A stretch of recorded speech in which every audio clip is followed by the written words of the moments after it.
Get to know all your favorite VRChat DJs all in one place. This is VRCDJ Live. Back on the other side of October, and you already know things are getting really spooky, and I don't know about you or even from our guests too, that like it's getting colder out. And we're starting to feel it. I'm feeling it in my bones. I'm feeling it in the scenery. And I'm sure that as we continue on into the holiday season, we will also feel it physically, as there's tons of events happening constantly in virtual reality and outside of virtual reality. And wouldn't you believe it, we're here to talk about it. Welcome on in to VRCDJ Live. I'm Rob Roman, your host. And if you're new here, we talk about everything VRChat related with the DJs. Including talking to the DJs, club owners, bouncers, dancers, promoters, even the community themselves, if they want to come in and kind of talk about what their favorite things are about our community. And this is kind of the time to do that. And we also get an opportunity to sit down with your favorite everybody's to kind of see what's kind of going on in their mind and what they think about the community. So welcome on in, and thank you all for coming in. Of course, if you are interested in being a guest on the show, or if you know someone who, reasonably enough, we do have a couple of DJs that have shared their interest to be on the show, but it's kind of just, you kind of have to check your check your privilege at the door and then just send in a form. You know, I feel like that's a lot of the things too. It's just like, oh, we'll wait till Rob talks to me to get you on the show. No. That's how we know that you're interested in being on the show. So if you are interested, if you know someone that's interested, we got all the forms for you down in the bio, of course, on the replay in the comment section as well. Big event going on in the next couple of weeks. And our guest, of course, lots to talk about with our guest here on the program, honorably labeled as one of the busiest performers in and out of virtual space. His music melds a mix of modern US-based music with the classic UK sound, with the recent release of, I believe it's TYPA. I want to make sure that I say that correctly. You can view that on all platforms. We'll have to kind of get back into see how it is. And believe it or not, just a few tickets left for this year's anticipated ShelterCon 7 in San Diego. Please welcome to the VRCDJ Live studios, 2TD of Shelter. Hello. How's it going? This is kind of coming in. Do you want to be known as the Shelter guy, or do you think you're I don't just know. the 2TD guy? I get called a lot of things. I have a lot of nicknames, but yeah, I don't really care, to be honest. Like, everyone's like, what do you want me to call you? And I'm like, just whatever. It doesn't matter.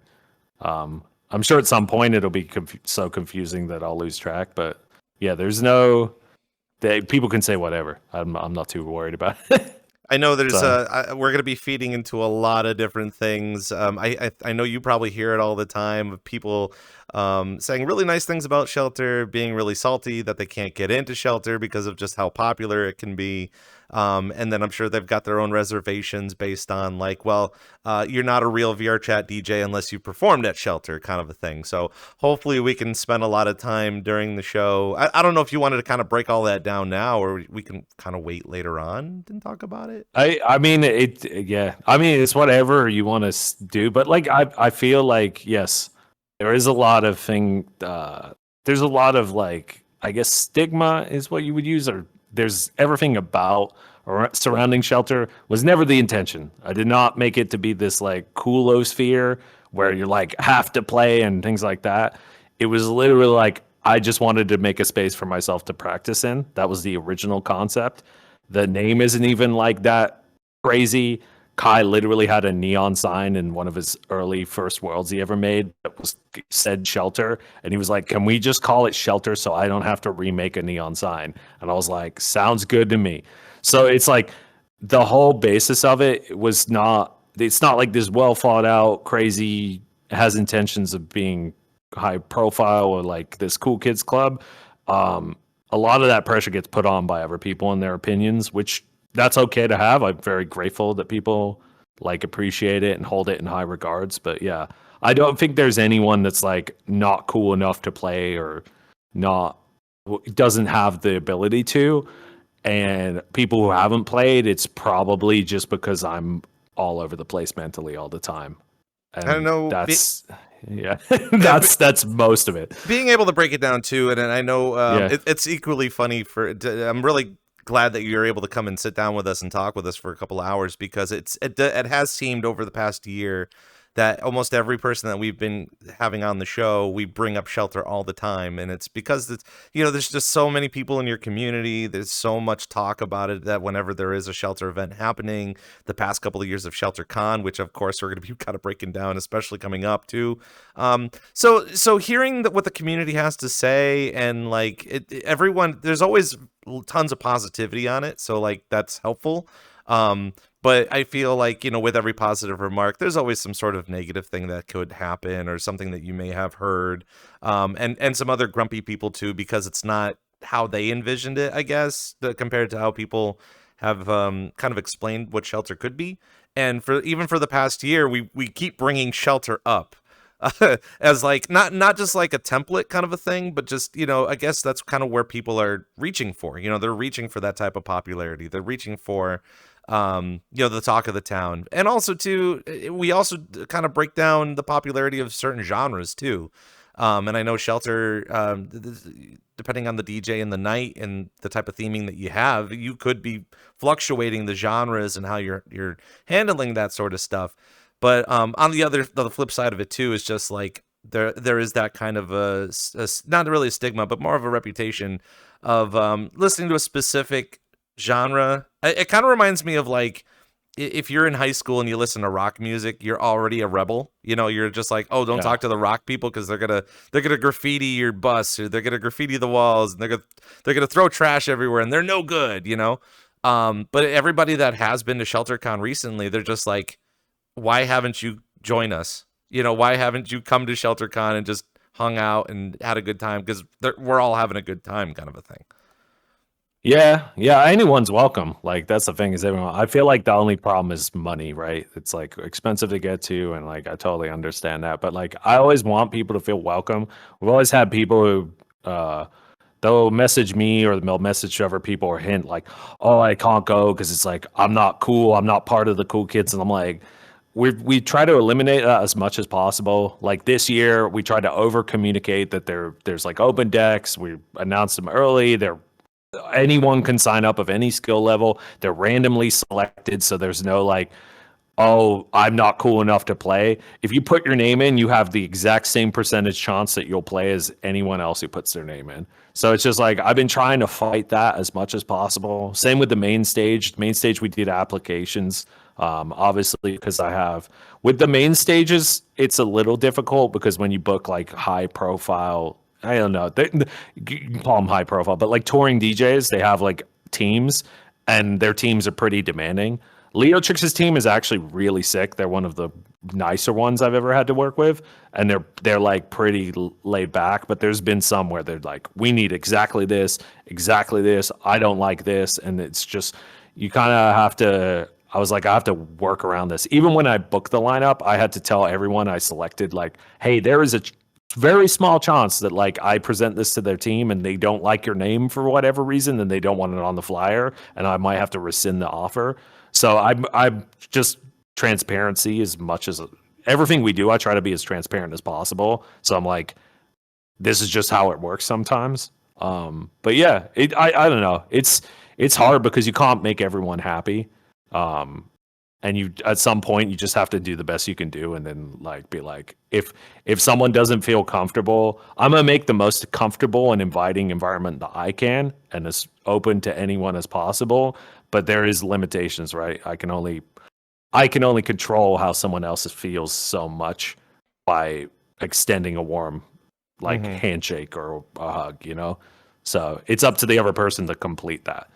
So I know we're gonna people to everything. I know we're gonna break it down in a little bit too, and of course, it being a live show, everybody in chat, welcome on in. You're more than welcome to ask your questions for 2TD as we continue to talk about. If I overpronounce your name, I'm sorry. It's like I know. It's okay. I know. Like, I don't want it to slip off the tongue as something rude, or the fact I know we might as well break it down now before we get to the cool questions. But we were talking about how I should be approaching you, if it would be calling you 2TD or two-tone disco, and you were mentioning that you're kind of going through a thing with the two-tone disco thing, right?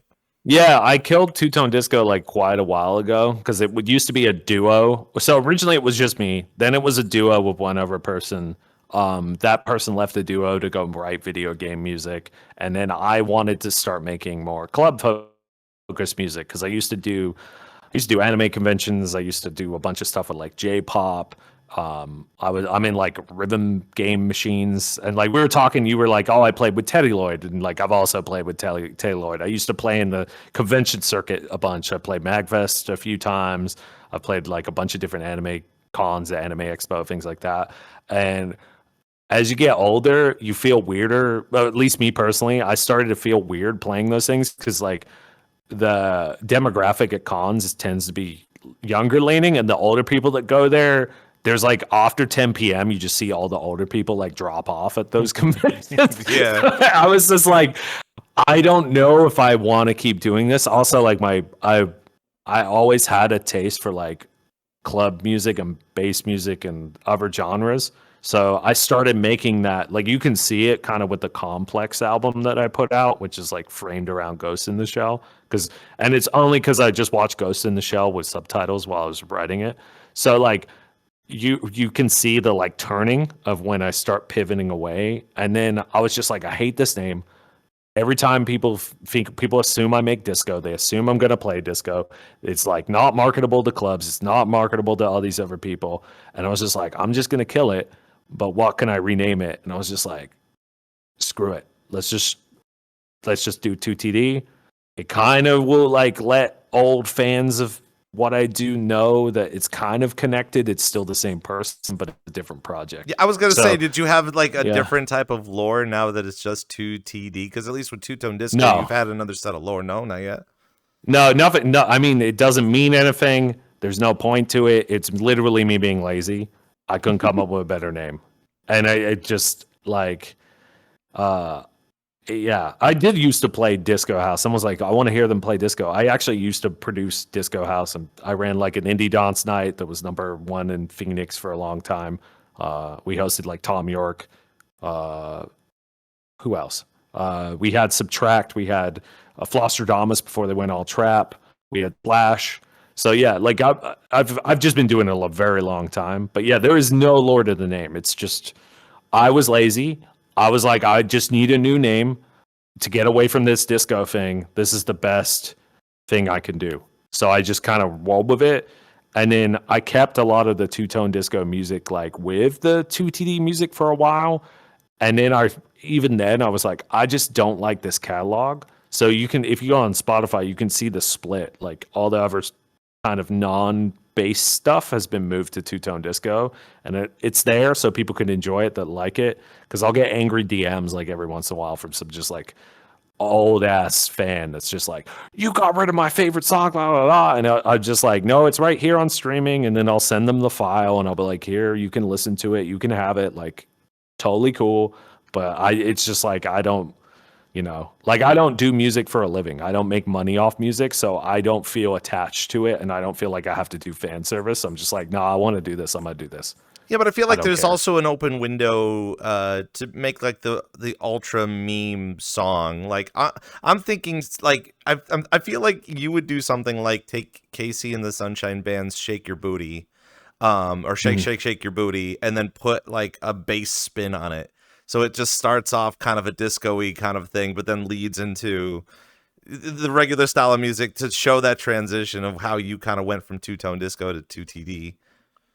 Yeah, there's elements, like if you listen to certain songs, you'll hear elements of like past things I've done in there, like sneakily hidden in there. And I've still done stupid stuff because I like stupid music. I enjoy stupid music. Like one time I did a song that was just Stick Bug.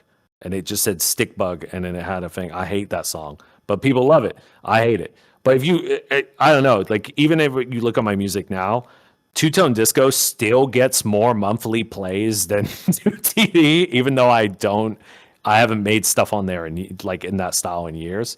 That stuff was way more popular. I was getting like some of those tracks are in like the millions of plays, and my new stuff is like I'm getting 1,000 plays on Spotify on this new song. Sick, like it's It's like really humbling. So but it's like what I want to do. It's not like, it's not that I don't appreciate that and try to implement it. It's just I see it as an era of my life, and I appreciate it, and I'm glad people like it. But I've moved past that era, and I'm like, I've grown as an artist myself into this new stuff, and I do this for me. Like my music and my music project is selfish. It's for me.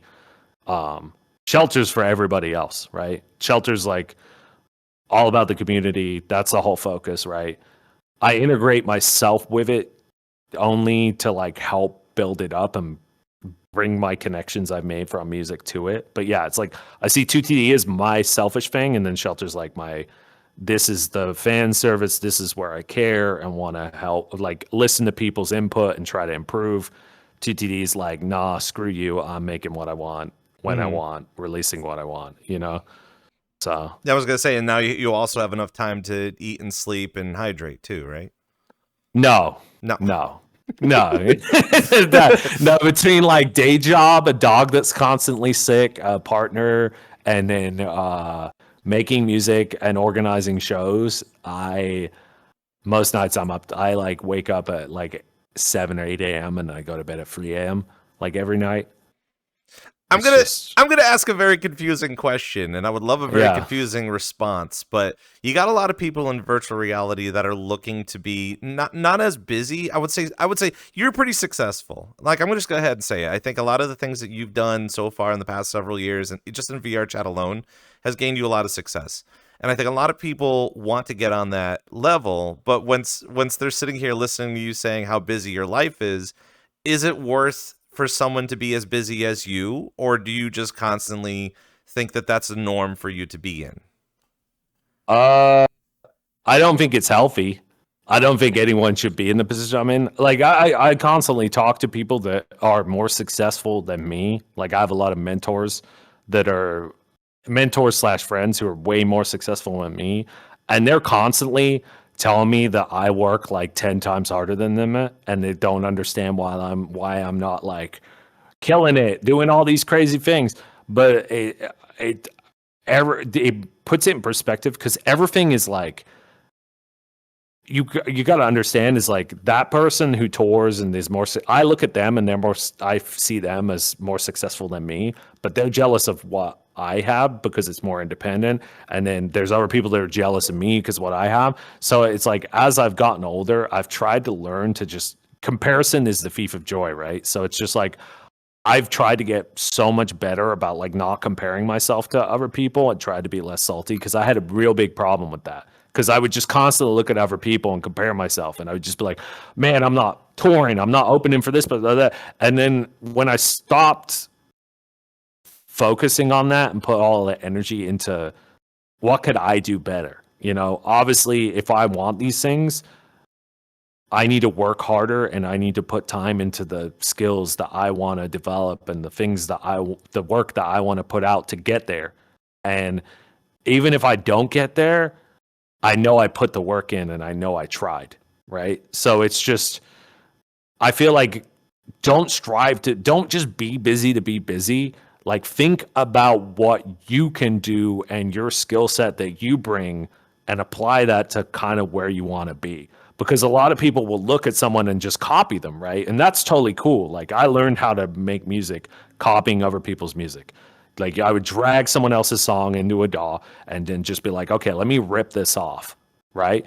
I didn't release those songs, but like I looked at their structure, I looked at their sounds, but I'm never going to make the same exact thing that someone else does, because I have my own history, I have my own way as I've learned things, I have my own background, so all that shines, and you need to like look and embrace that, because that's the secret sauce. Everybody has a secret sauce and it's different, and you just need to learn how to unlock your secret sauce and channel in on that. So I always tell people now, it's like, don't look at me as like something you want to be. Look at me and be like, okay, this is possible, right? How do I do that, but in my own way, right? And it's okay to copy some things, but you gotta like, you gotta channel yourself, because that's the secret sauce that will like make it work, right? we never looked at anyone and were like, yeah, we're going to make Shelter this, like it's just me and Kai and everybody's worked on it in Discord calls being like, we should do this. That'd be funny. Or like, let's do this, like screw it, that. And I feel like that has led to so many more things. And it's also like, it's so much sweeter when you win at it. 'Cause you're like, damn, I did it. Okay, on to the next thing. But it's just, yeah, I don't know. That's a very long-winded answer, but I don't know if that even answers the original question. Well, no, that works too, because the way and we were kind of openly talking a little bit about it, and again, we're going into a whole nother year. We're going to be hearing a lot of complaining about the fact that we're getting older and things are going to start shifting. And wouldn't you believe it too? We have been kind of on and off talking about the holidays, people getting new headsets, maybe new consoles, new hardware and stuff like that. Maybe they want to start DJing. But that's the exact same thing too with a lot of these groups. Is like, it's not even just a matter of you can't get into Shelter, for example, that it's always busy, And I always find the gripe of it being like, if you complain so much about not getting in the Shelter, then make your own group. And they're like, well, I will. And then they go off and do their own group. But then that group is so successful, and then they have their own community and they're able to perform, and then they can start getting fame and popularity and stuff like that. So in your mind, as we are both getting older, and I'm not saying that there's a bunch of old people running VRChat or doing the VRChat thing, how comfortable are you in the next, let's just say 2 years, as we continue to shift, either with the age demographic or even just for that concept too, of people just kind of doing their own thing to hopefully gain better success? I mean, I constantly hop around and I see other people doing things differently and coming up with new ideas, and it's impressive, right? So it's just like I'm curious to see how it goes. I think the only thing in here that I do see is like everybody in VRChat thinks and works at such a rapid pace because the tools are very accessible. They're like, like I want to make a new club. They'll make a club in like 2 weeks and they'll do this, or they'll like, I want to switch to this genre. Da, da, da. And I feel like in order for things to grow, not grow correctly, but in my opinion, I feel like more people need to slow down and think at the process and like take their time with things. And like, but that might be the old head in me, right? Because I've been doing it 17 years. So like, I try not to compare. I dig from my like old people toolbox and my experience. And so I do see it where there's like this new age of just rapidly, like even in music, when I look at other producers, there's so many young kids that are just pooping out like crazy songs, and the mastering job will be terrible. The mix job will be terrible. I'm like, yo, this song like technically sounds terrible, but it's got like something to it.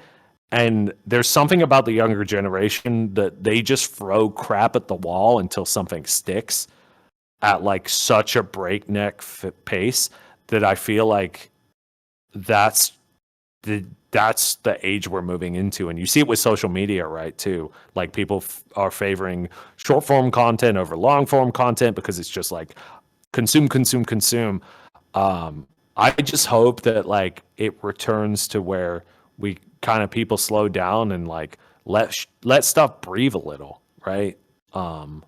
Because it'll burn you out creatively, and if you're working at that pace and you're not getting results, you're ultimately gonna like rob your brain of a lot of joy because you're just spending so much time worrying about impressing people or playing the next thing or doing the next thing that you're not like enjoying things in the moment. And I'm guilty of it too, because I'll see other people like working even faster than me, and I'm like, damn, I wish I could work that fast. But every time I try to keep up or try to do, same thing, I try to compare and do what they're doing, I'm just like miserable.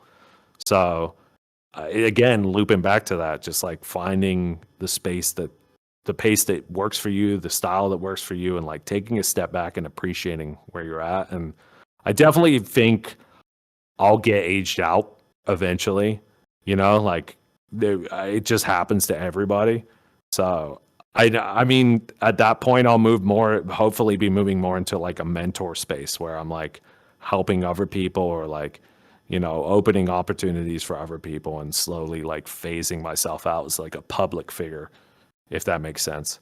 That's what I would see in like the future music wise, but Well, it's I don't equally know. important too to talk about the being healthy about it too, and it's kind of one of the reasons why we keep bringing it up even before the holiday season. It's gonna happen. We're gonna see it. We're never ready when it happens, and I wish that we Mm, could sit down and say, prepare yourself. Like make sure you take the time to sleep. Make sure you take the time to relax because you're gonna work yourself way too hard, and then before you know it, January, February comes around, and then we're all kind of like dead. We're all kind of just like too yeah. much, stimulation and stuff like that.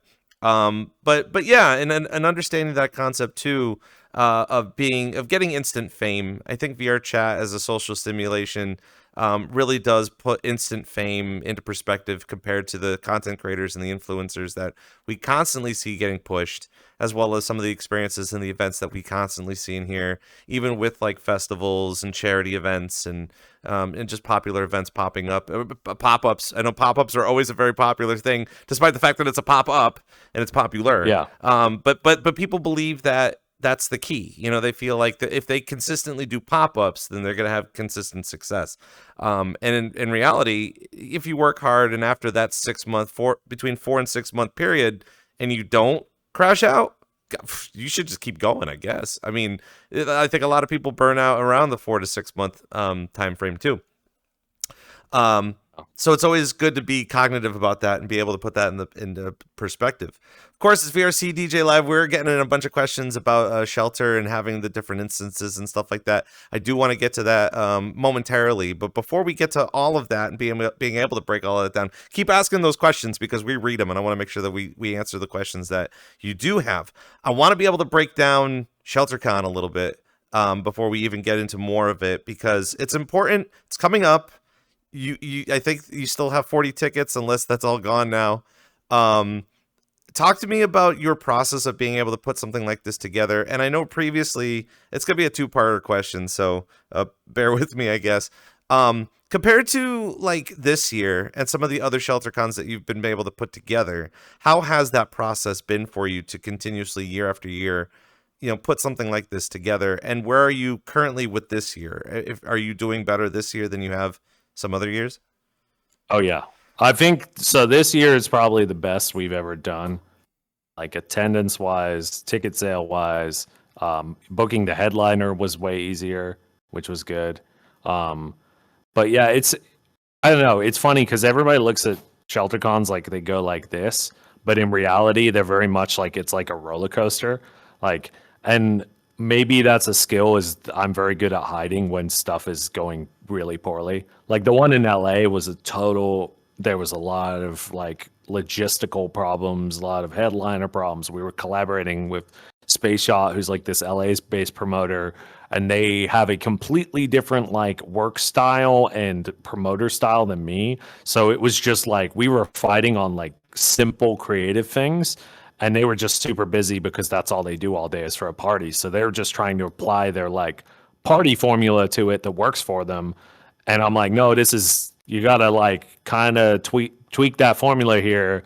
And it was just like, ultimately it worked out and everything was good. Besides Tynan rattling the rental internet power cable out the wall and cutting the whole stream with like his dubstep. But yeah, all of them have been, I say it has been growing. This one is the one I feel the best about because we learned so much. And then San Diego's like a special place where I have a lot of like connections where I can make things happen there for some reason. Even though the funny thing is one of the hardest shows to throw was LA and I lived down the street from the venue and it was like the hardest one because LA is just a crappy market for shows. You just like those major cities, you're like, you think they're going to be good because there's more people. There's so much going on all the time, and there's so many crews that have thrown shows forever that you're fighting. and other shows and other touring concerts that it's not as easy as it looks. Is it just congestion, or is it just like getting in and out, or is it just, again, too many things happening at the same time? It's too many things happening. Like you'll literally be like, okay, I'm gonna look at all the festivals, I'm gonna look at all the shows coming up, and you're like, I'm not gonna this is the perfect date. And then Insomniac will like somehow this is me tinfoil hatting, but it's like almost like they look at your show and go, not in this town, bucko. And then they're like, Hamdi is surprise show at Exchange, same date, exact date as you. And you're like, okay. No. All right. And the thing is, they have such a tight-knit promotion network that they can just drop an announcement for a show like a month before. Whereas I have to drop announcements, like I try to drop them like 6 months in advance. So that way, like people in VR can get their plane tickets. They know it's coming. They can start financially planning for it. So it's just promoting sucks. I hate being a promoter. I love music, and I love that I can create an experience for everybody. But being a promoter for a living is probably the worst job ever. Like whenever I get booked by one, I try to be the easiest artist to work with because that job sucks. Like it just sucks, especially if you're doing it right. If you're like putting effort into it and actually being a promoter, it's a hard job. It's a hard, thankless job. Nobody's like comes up to you and is like, at ShelterCon they do, because it's a very different beast. But at like a normal party, I don't think have you ever been to a club and you find the guy that's running the club night and you're like, yo man, sick party. Like at a normal club night, that just doesn't happen. So it's just like a very thankless job overall. They're always looking for comps too, right? Like if you go to, I know the guy who's actually running the thing. Okay, sure. Yeah. And then like, normal shows, you've got like, people are like, you can't, everyone's like, oh, I want to be on the guest list. I don't want to pay. And you're like, dude, I'm losing money over here. And the nice thing about ShelterCon is this year we sold out of more expensive tickets. Like I didn't have sponsors this time around. And like, it's so expensive to put together, right? But I was like, okay, I got to get creative on how I'm going to pay for all this. So I was like, all right, we'll do the open decks. I'll expand them, put better gear on them, put more effort into it. I'll give people like a poster and a custom lanyard, and like I'll basically ask people for more money, because there was constantly people coming to me being like, you should charge more for tickets. And I was like, look, I don't want to just charge more for tickets. Like I feel weird doing that. But I was like, okay, how do I add more value that's not like a huge overhead and cost, right? So I was like, but it also like is something that people want.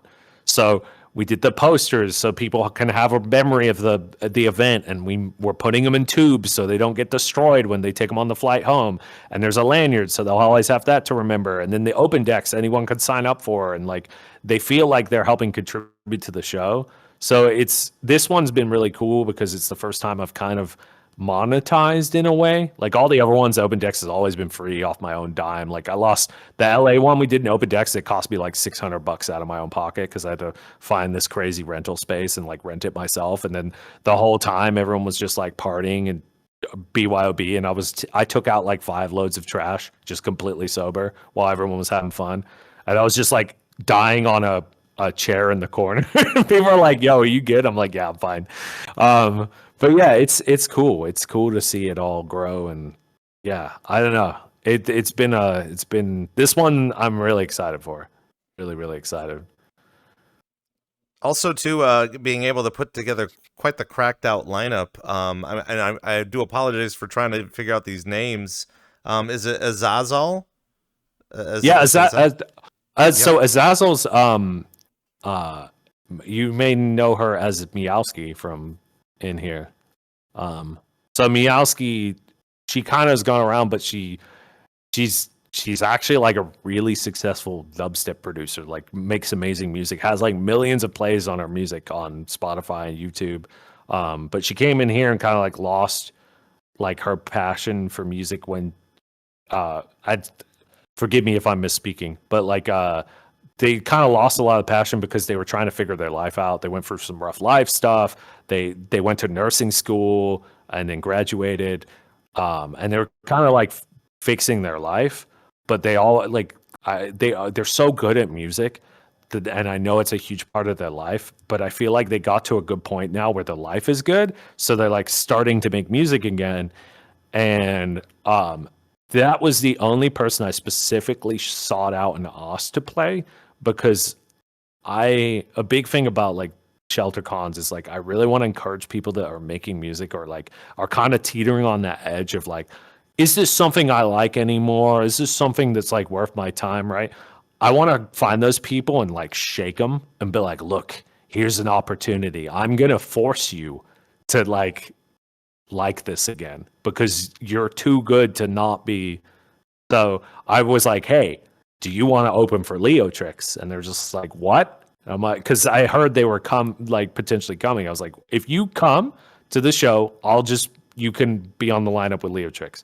So they're one I'm super excited about because it's also, they go by Miyaski in here. They've DJ'd in VR for quite a while, but they're like a low key, maybe not low key anymore because they kind of are starting to be known that they're a super sick producer. But I'm really excited for that one. Sorry. I had to explain that one because I know the name is not familiar to most people in here. Well, I mean, that's kind of the reason why we have this program to begin with, so that way we can learn about some of these new upcoming, well, even they're not so up and coming, but at the same time that we need to get to know them even better too, because we got too many talent in here. We have too many talented DJs, producers, performers, even just like regular musicians in here, totally cracked out. And I wish I had the time to be able to see them all. But being able to not only see some really powerful DJs perform during ShelterCon, but a lot of them coming from VRChat. So that in general is just always very fun to even lead up to when going off to ShelterCon. Tell us a little bit more about some of the other people that are going to be performing at ShelterCon.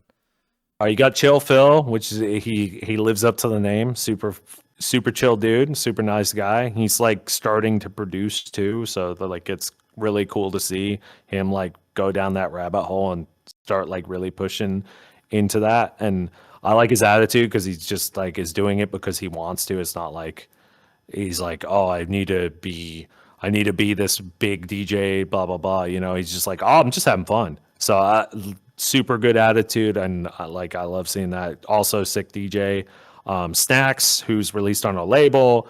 He's a really good DJ, really good producer. I know he's taking a break from production for a while, but he did a release on our label, and I think he's coming back with some new music. So hopefully he'll bring some of that to the show. You've got aka Bunch of Something, one of the sickest DMB DJs in VRChat, hands down. I'm really excited for that one, especially on the Function 1 system. And then you have the Bald to Bald. You got the Straz back-to-back Tupper, because that one's just going to be hilarious. We're going to have fun with the visuals on that one for sure. I'm making sure the visuals are very fun and memey for that one for sure, because I love them so much. Who am I missing? Anyone?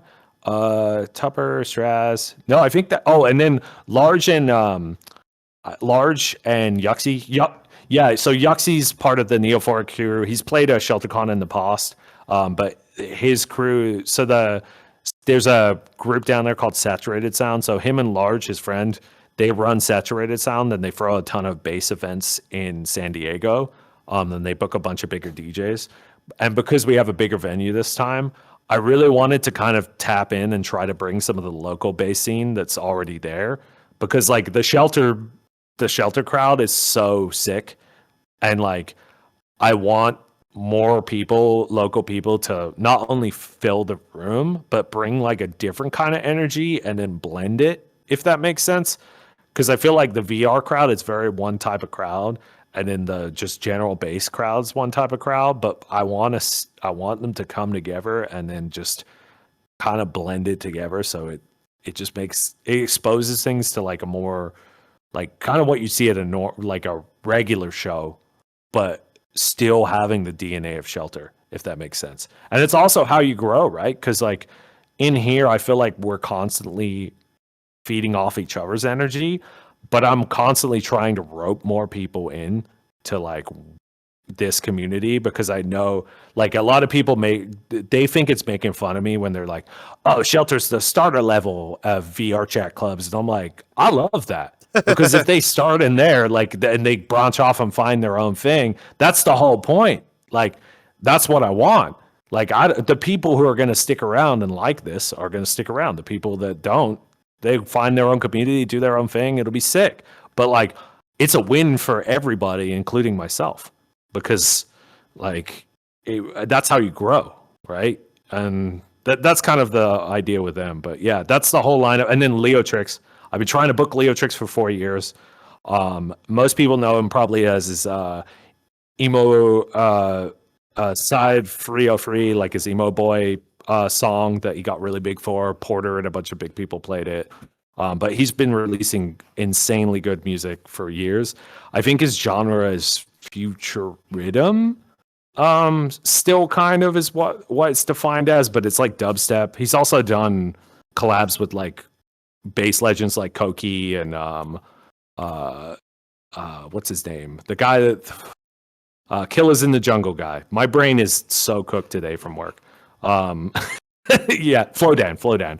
So he's done Flowdan and Koki collabs. He's done collabs with tons of people. His energy, like if you want to get like super stoked on a show, on like seeing him, he has tons of sets on YouTube where you can like watch him. He's actually really, his team was super excited that we were like streaming and recording it.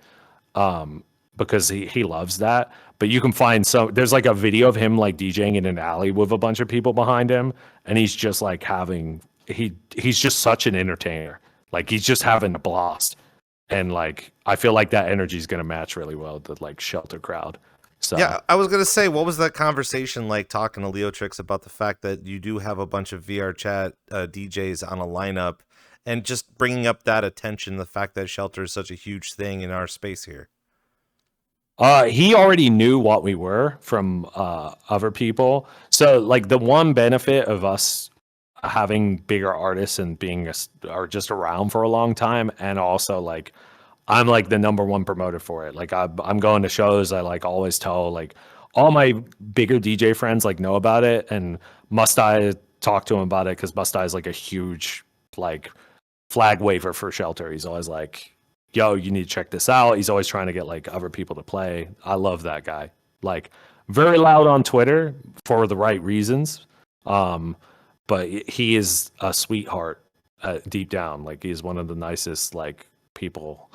But yeah, he already kind of knew about it, and it was just like making sure it like financially made sense for him and his team, because you know you want to make sure their time is valued. But they definitely did give us a deal, which is sick.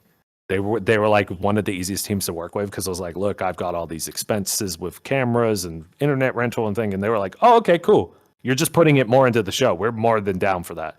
So yeah, like, and then I got one of the best sound systems on the West Coast. It's a full Function One system from this crew called Pluto Sound.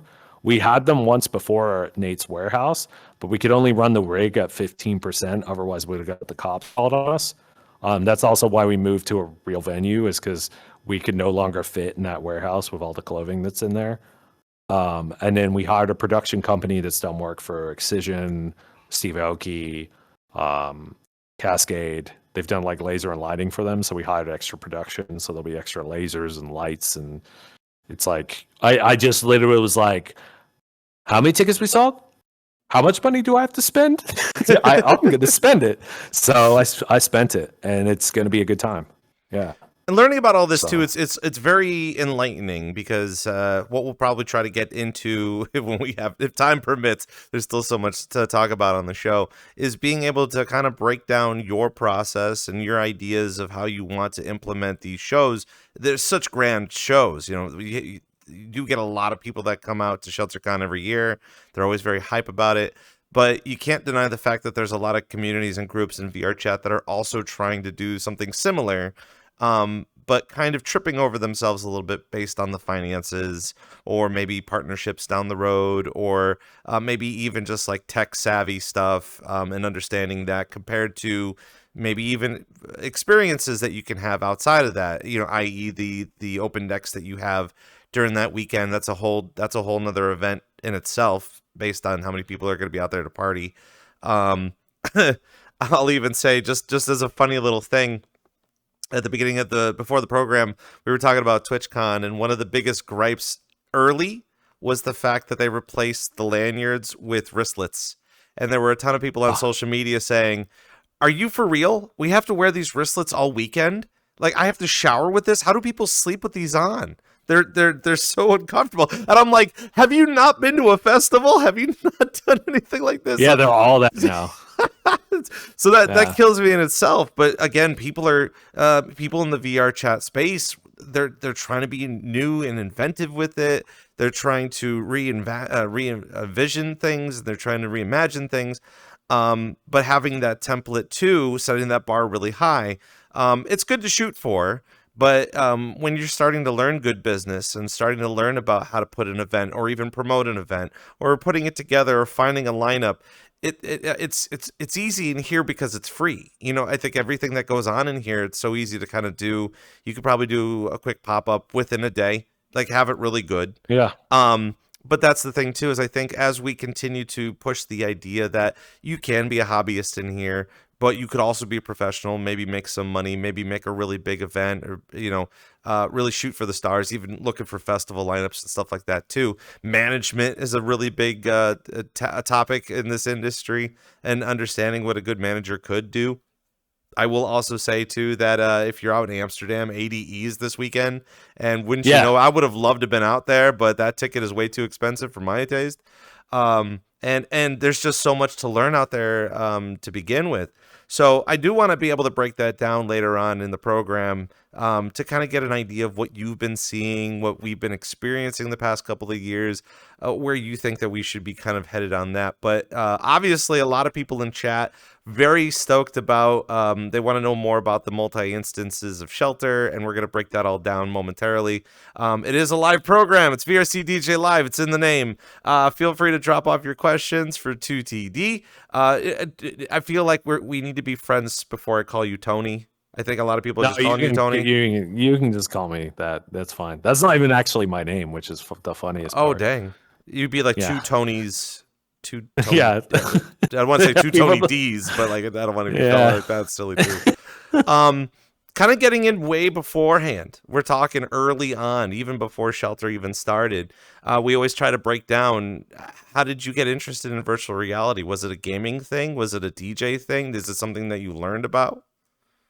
I saw Loner on a Twitch stream on like their second one they ever did, because my buddy knew was friends with people on their crew, and they were like, "Yo, you should check out this like VR thing. You're a nerd. You'd love this. It's like DJing plus being a nerd."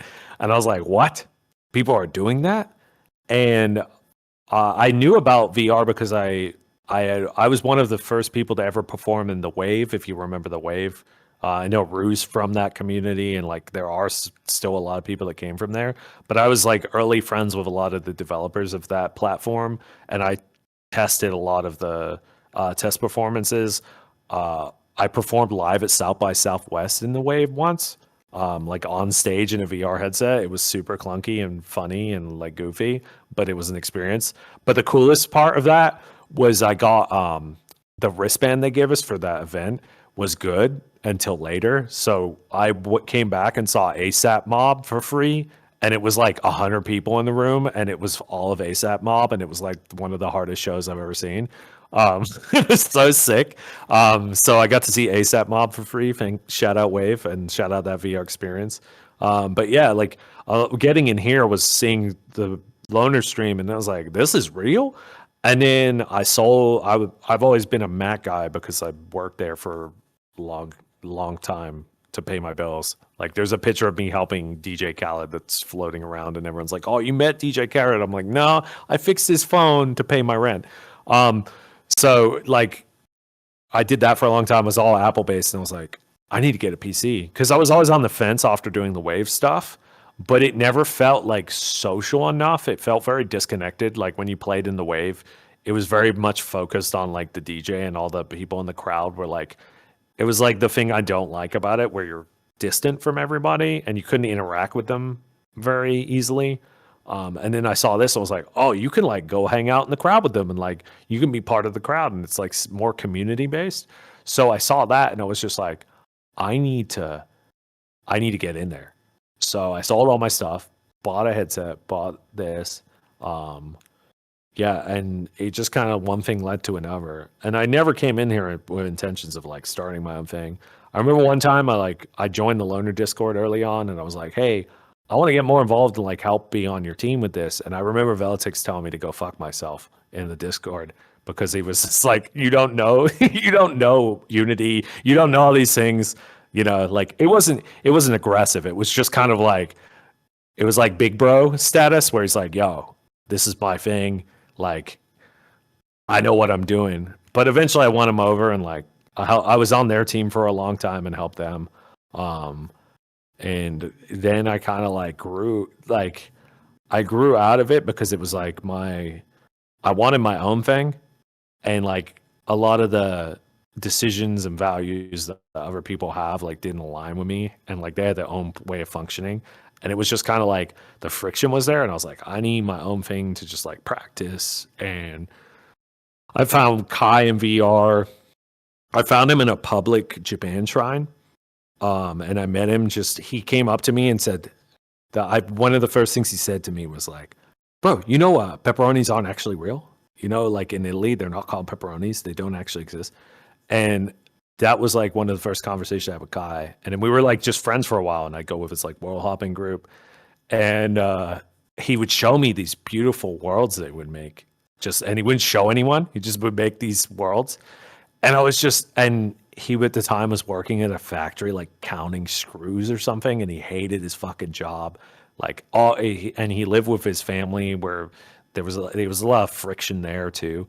And he was just so good at the world stuff that was like, and he was going through so much rough stuff. I was like, if I just gave this kid like some breathing room and like helped. So I like hired him to do some commission work because I just wanted to put money in his pocket to help him out. And then like he made like Shelter and I like the whole process. I was like hanging out with him. We'd work on the design together. Like I'd be like, yo, we should do this because like I've seen this in real life. This is how it is in real life. Like we should do something that kind of fits that. I like wanted to have this vibe. And it was originally just for me to practice in. And then one thing led to another. And then I was like, a lot of people showed up when I was just like, oh, I'm just going to throw a show for myself. A lot of people showed up. I was like, and it was like a light bulb went off. I was like, I could use this to help people. And I started booking other people. And then like eventually we did a Patreon that helped everyone. I love how people are just like posting videos of me like touching my head because I like have funny mannerisms when I talk and they don't translate well in VR. I probably look like a weirdo in real life when I interview too. But yeah, one thing led to another. And like the only reason we monetized Shelter and did a Patreon is like I wanted to help Kai get out of a rough situation. And I want to be able to pay other creatives. Like to this day, I've never taken a penny for myself from this Shelter Patreon. It's always gone to other creators, other people. Like I pay for all my stuff for my day job. So it's funny because I know people see me and I always have like, I just like spending my money, guys. I'm not like, I'm not taking the Shelter Patreon and buying jets and yachts with it. I just am really bad with money, I guess. And I've just always owned CDJs. I've owned CDJs since 200s and I just trade up every time. But I just spend I have nice stuff because I don't know I'm really bad with my money. Okay, guys. But yeah, it's all from my day job. And it's just funny because I've had like comments in the past where people are like, oh, he's totally just using the Patreon funds to like pay for his own stuff. And I'm like, no, like it all goes to other people. Like I don't need that money. If I needed that money, like I don't want that money because once you take that money, you feel indebted and shackled to it and you feel like you have to do what people want. And I don't ever want to feel like that with my art. I always don't want my art to be as free and like, don't worry about people's decisions. It could be worse too. Like you could be hiring a bunch of people and you say that you're going to give them money or just be like, you're doing it for experience. The experience word can always be a really bad thing too. But even the fact that there's so much in Shelter in VR that's looking like you've spent a lot of money on it to begin with. Yeah, it looks that way because we have high standards, but like we don't make like crazy money off of the Shelter Patreon. I also like try to ship. I always feel bad when people are spending money, so I like for the longest time I've been shipping physical stuff to people's houses, and I hand pack all that shit at my house, and like I pay for a lot of those items. I paid out of pocket to produce because the Patreon wasn't enough money to pay for them, and I was like, people have been sub for this for a while. I feel like I have to make something to like make like because I feel bad. Like that's a lot of money in especially in today's society where like everything's getting more expensive.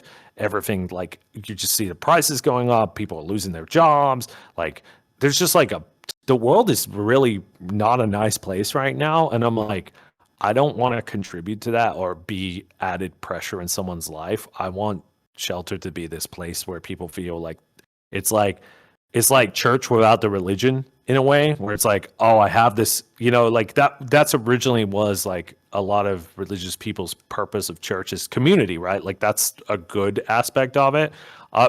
And like that's a good community is a good thing to have in any social environment. I'm just not into the whole rest of the stuff. But it's like I kind of view Shelter as that. It's got like, and everyone in the comments probably like, oh man, it is a cult. I knew it. But like it's I love having somewhere where it's like people can look forward to it and they know it's like somewhere they can go and just the music's good, the people are vibing, people can come into Discord and hang out and they can like vent a little bit, they can like be themselves, they can contribute, they can make stuff, they can post in the art channels and people can hang out. Like it's super important to me. So it's just like, but I feel indebted. I feel like I'm constantly like, okay, I need to like be grinding on this stuff because I want people to feel valued just even for their time, right? It could be not even money. It's like when you spend time with me and Shelter, I feel indebted. Same with ShelterCon. Why am I getting a function one, all this crazy production, 2 stages of open decks? I'm trying to get like flash tattoos there. Like I'm just doing all this stuff because I'm just like, I want people to have as best a time as possible, especially right now, because a lot of people from the VRChat communities are being impacted right now, especially on the ongoings of the world. I won't get into like, I hate politics and all that crap, but like, even just as a person, it's a hard time to be a person with empathy and like caring right now because like, there's an obvious lack of it in a leadership perspective globally, I would say. So it's just like I want to do my part on a small level to like alleviate that and make sure people have as good a time as possible, if that makes sense. So Yeah. if that means spending the whole budget and staying up till 3 a.m. to sort a bunch of crap, so be it. All of this is interesting for me, for a lot of people, and the future of where we're headed with this too. I keep bringing up that even in 2024, Captain Duck through the Party Hub ended up saying that there were about 13 IRL VRChat events worldwide. So that alone blew my mind. But the other part of it too is like, well, there's so many different avenues that you can go down in virtual reality, especially what we've got going on in here. There's a lot of people that are most wanted when it comes to performance, and they do such a good job that you would spend money on them to go see them perform, or take a vacation to go out and do a thing. But it's within a social simulation. I think the first love of being in here is just coming in to socialize, and then that kind of leads into, okay, am I traveling to see people? Am I going to spend all this money to go to like things like TwitchCon or even another type of pop culture anime convention to be able to see someone perform or hang out with a group? MagFest is always a very popular thing at the beginning of the year, and that's kind of like the low key East Coast VRChat meetup, from what I've been hearing. And outside of all of that too, there's I feel like there's some sort of a small amount of peer pressure when it comes to how we can continue to grow as professionals, as content creators, as people in the industry. I know there's a lot of people that do really good in here. We kind of went back and forth with at the beginning of the show. how there's a lot of people that want to gain fame. They want to gain popularity. They want to be able to perform in different states and different countries and different everythings. But I don't think VRChat is meant to be a place to develop good business etiquette. I think it's just meant to be a sandbox where we come in here and just talk to each other and find likenesses and build friendships. I think that's where it always has to start with friendships. So there's always a weird peer pressure in here that we have to continuously squash from time to time to remind us to say, listen, we can do business in here. We can do networking in here. There are some popular people that want to kind of invade our space within like their means of being in a record label or producer or a professional DJ or whatever. And that's fun. We want to be able to integrate them in here. But there's a lot of people that take influence in that and saying, oh, well, I could do that. And then they do that. And it's not even a matter of finding the successes for them, but it's a matter of them tripping and falling and then picking themselves back up, brushing the dirt off. And then just kind of having that thought process again of why are we doing this, and if it's a good thing to keep doing. So finding that right little puzzle piece to be able to situate it in a sense of like it is for the community and it is a way to give back to the community. And I think a lot of people learn right quick is that we're in a free game. We use free software. The only thing that's expensive is the Power PC and the headsets that we use and the full body that we use.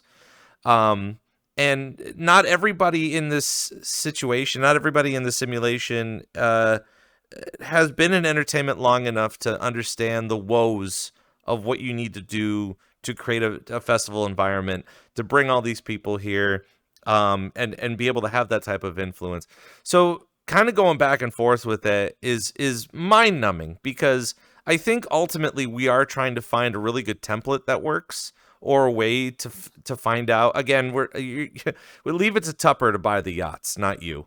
But like that's the thing. It's just like people believe that there is money in here, and we keep going back and forth with it, of it being like, if we're DJs in virtual reality, and this is a much deeper question to get an answer from you if you choose to, is is it still a proper time to be called a DJ in virtual reality outside of just saying that I DJ, but also in virtual reality as well, which also kind of leads into the next talking points, even going into the idea of you coming in here saying, oh, people are DJing in here, I want to make a safe space that everybody can come and hang out and listen to music and connect and socialize and be in a community.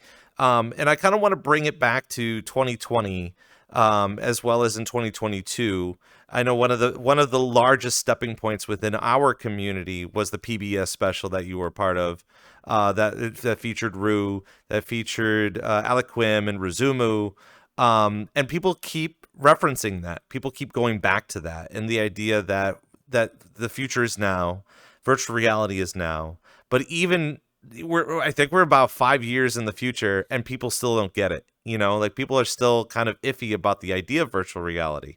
So talk to us a little bit about that process back in 2020, even compared to where you are now, and kind of piecing this together is the fact that you have a lot of people in our community that want to DJ, they want to grow as performers, but we have to keep it humble and remind ourselves, this is a social simulation. We're supposed to have fun in here. And business is business. Learning business is good, but it can be a rocky transition. Yeah, I mean, the biggest thing, first of all, I will look directly in the camera and tell you, you need to not, this place, the fame that comes from in here, it's on a very small micro level. You have to understand, like, if you want to be a bigger DJ, funny thing with that PBS special, I'll give you a little bit of tidbit of knowledge that a lot of people don't know. So Jojo, who was the person who put that all together and interviewed, he was a journalist for years, worked in film journalism in New York. When we did the ShelterCon in New York, I actually had dinner with him after, because he's a really nice guy, super talented, super good dude. But yeah, he went on to start a thing called Book Club Radio, which is just like, I would say it's like a way more hipster boiler room. And I mean that in a good way. There, it's very about the music, but That dude is more famous than I probably will ever be as a DJ. If you look into him, his Instagram is insane. He's played Coachella. He's selling out tours. He's like, him and his sister are like killing it. And his Shelter, when he played in VR, was one of his first very few DJ sets. And you know the funniest thing is, I actually went to I saw Ramon Pang at like there was like a pop up for this artist Ferva. He had like an EP release party, and Ramon was there. I was like talking to him about it, and he was like, "Yeah, I'm going to play book club in New York." And it was funny because I met JoJo and in real life at a different event in LA, and we talked to. He said JoJo told him like he was nervous to play with Ramon like at Shelter in VR because like, he wasn't really DJing. Yeah, and he was doing the book club, and he would like JoJo would like ask me for advice, and like he would message me being like, "Oh, like I have this massive agency that wants to talk to me," and I was like, "If you're," and it was Wasserman, which is like one of the, if you're on their team, you just get plugged because like all the festivals, all the major stuff, it's all circle jerks with agencies. That's just how it is. Unless you like go viral or you have your own audience, it's all money and ticket sales, right? And JoJo kills it at social media, and their team kills it at social media. Yes, the content is quality, but it's way more about like the social media presence and like the numbers than it is everything else. But he was like in my DMs being like, "Yeah, Wasserman wants to pick me up. What do you think about that?" I was like, "Look, if you're on Wasserman, amazing. Me trying to book someone from Wasserman, I want to jump out a window." So like, they're just like they're the big boy agency. So it's just like, it's funny to see because everybody in here gets so like, I've had people call me corporate. I've had people call me sellout. I've had people say like the most heinous things about me. And in reality, I get 6,000 plays on Spotify, and I play opening slots at like IRL stuff. Like, and I love where I'm at. Like, I love where I'm at. But the reality is, I pour most of my effort into Shelter and what I have here because I've been doing it 17 years. I've played Insomniac festivals. I've played big stuff. And there's just no, it feels good for your ego because everyone's staring at you and everyone's like, "Oh, this guy, cool guy." It's all about being a cool guy. And I'm like, I don't want to be a cool guy. I want to be a nerd. I want to be a nerd, and I want to talk to other people that are passionate about music and creative things. And I want to live in that space, you know? Like, yeah, I want to play shows every once in a while, feed my ego, but I don't want like the big fame. I'm not chasing fame. For me, and where I'm at with Shelter, it's way more fulfilling to create something that people can exist in. And I'm sure some of my close friends will be like, "Yo, he's full of shit. He bitches all the time about stuff." Yeah, I bitch because it's difficult, right? But like, that's just me complaining. But ultimately, that's what I care about because like, I don't have fans. I have friends. I have a bunch of friends, and they're also creative. And they're not just like putting me on this pedestal and being like, "Oh man, Mr. Cool Guy." Like some of them do, and I'm always like, it makes me feel a little bad sometimes because I'm just like, I don't want that, but like I understand it's just like them trying to be, you know, they're not doing it intentionally. They're really stoked on like an appreciative, right? And that's how they show their appreciation. But like to me, that's more like fulfilling than me selling a bunch of tickets and being like Mr. Cool DJ on stage. And it's just it's interesting because like I don't like everything we have in here is so small, and a lot of even like you'll see people traveling, like you see Paul going to Japan and playing in Japan. Paul's not playing in Japan because he's like some superstar DJ. It's because he made friends and put time into a community, and they just happen to have clubs there and like run their own events, and they're like, "We love Paul's energy. We're going to bring them here." And it's the same thing with ShelterCon and playing Shelter in general. If you're a good person and you have a good vibe and you're not just like, you don't view people as like stepping stones or business transactions, you'll go a lot further than if you're just like constantly trying to market yourself. Like that's the biggest thing I always tell people is like, just don't, like like you said, it's okay to be business. Like that's cool. Like asking, you're never like you're not like closed mouth doesn't get fed, right? So it's like you have to, but you have to do it in a way that like makes sense. And if you're like a good person, you bring good energy, you're making good music, you're doing this thing, it will come to you. It will come to you if you participate. Like I'm sure anyone who plays Shelter could tell you. I just DM people. I'm like, and they're like, oh my God, it's like, and I'm just sitting there like, yeah, man, just come play some music. And they're like, what do I play? And I'm like, just play whatever you want, you know, like it's, but like, I don't book people because they're like famous or they're going to fill the instance. Or Shelter does that on its own. Like that's the whole reason I built it, is because it's this logo and it's this like brand that sells the tickets, does the work. So I can just book people based on music and like what they like to do and like art, and get it back to that and away from this social media hustle, Instagram reels grind, you know? So it just, I know that's a very long-winded quite like answer, but it's very like, I think that's the thing is like from we saw that big boom with the PBS thing. And like the reason that documentary is good is because Joseph's an absolute G, and he's been a professional journalist that's been doing it forever. And he didn't just focus on he showcased the people in that documentary, I feel like. And that's what makes it such a good showcase. It wasn't just like, here's some clubs, da da da da da. You know, like it was like here's like the people, you know? To me, I didn't look at that and like, I get a lot of crap because we're like in every documentary and I'm like, oh, here we go, another one, you know? And I got to be the footnote in the 60-hour Goon Sesh whatever article. That was hilarious. That dude wasted that was my favorite paragraph at the end because it did not wrap up anything. It was just there, and I was like, oh, well, that's kind of neat. Yeah, I just got like hard legal names at the end. That's the thing. It's like everyone else got like their usernames, and then I just got legal named, and I'm like, sick. Now when I apply for a job, I gotta hope they don't find that article. Everything is degeneracy in VRChat, but Shelter's cool.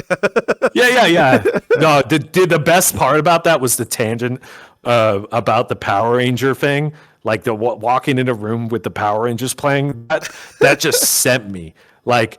The whole thing, and people were sending it to me like, aren't you mad? Da, da, da. And I was like, dude, this reads like AI wrote it. It reads like slop, and it's just hilarious. Like, I can't be mad at it because it was so bad that it didn't even make sense. And I was like, anyone who reads this and like takes this at face value is someone who's not going to come within 5 feet of me or like VR, you know? And like, it wasn't just it's just like, I don't know, it's very like it's funny because like, yeah, we're featured in all, like, getting back to it, we're featured in all the things all the time, and like it's because they reach out and ask, and I'm like, cool, I can use this as an opportunity to show off this platform, because I'm like constantly out here waving the flag for this platform. Like, we did the On Hell thing, and that got a lot of people interested. We've done the Virtual Riot thing. All those people, like, people said I paid for Virtual Riot. No, his manager emailed me, and I replied like, is this real? I had to see if it was a phishing email, because I didn't believe it myself. But like, these are all opportunities to showcase this community, and like, that's all I'm doing out here, because once people come in here, it's like going back to that starter level thing. People are probably going to get bored with us and go somewhere else anyway. So like, I'm casting the super huge net, pulling in as many people as I can to grow this, because that's the only way we will grow. That's the only way more people get an opportunity if it does grow, if there are bigger people, you know? And like, if I ever feel like, if you ever talk to me and you feel like I'm cool guying you, I'm just a very sarcastic person. I'm originally from England. I grew up with sarcasm, humor, and like, also sometimes I'm just tired. And I feel like I come off like a dick, and I'm just like, I'll think about it and be like, oh man, I came off like a dick because I would just be tired. But like anyone can talk to me. So many people that are like, oh, I'm intimidated. Just come up and talk to me, dude. I don't mind.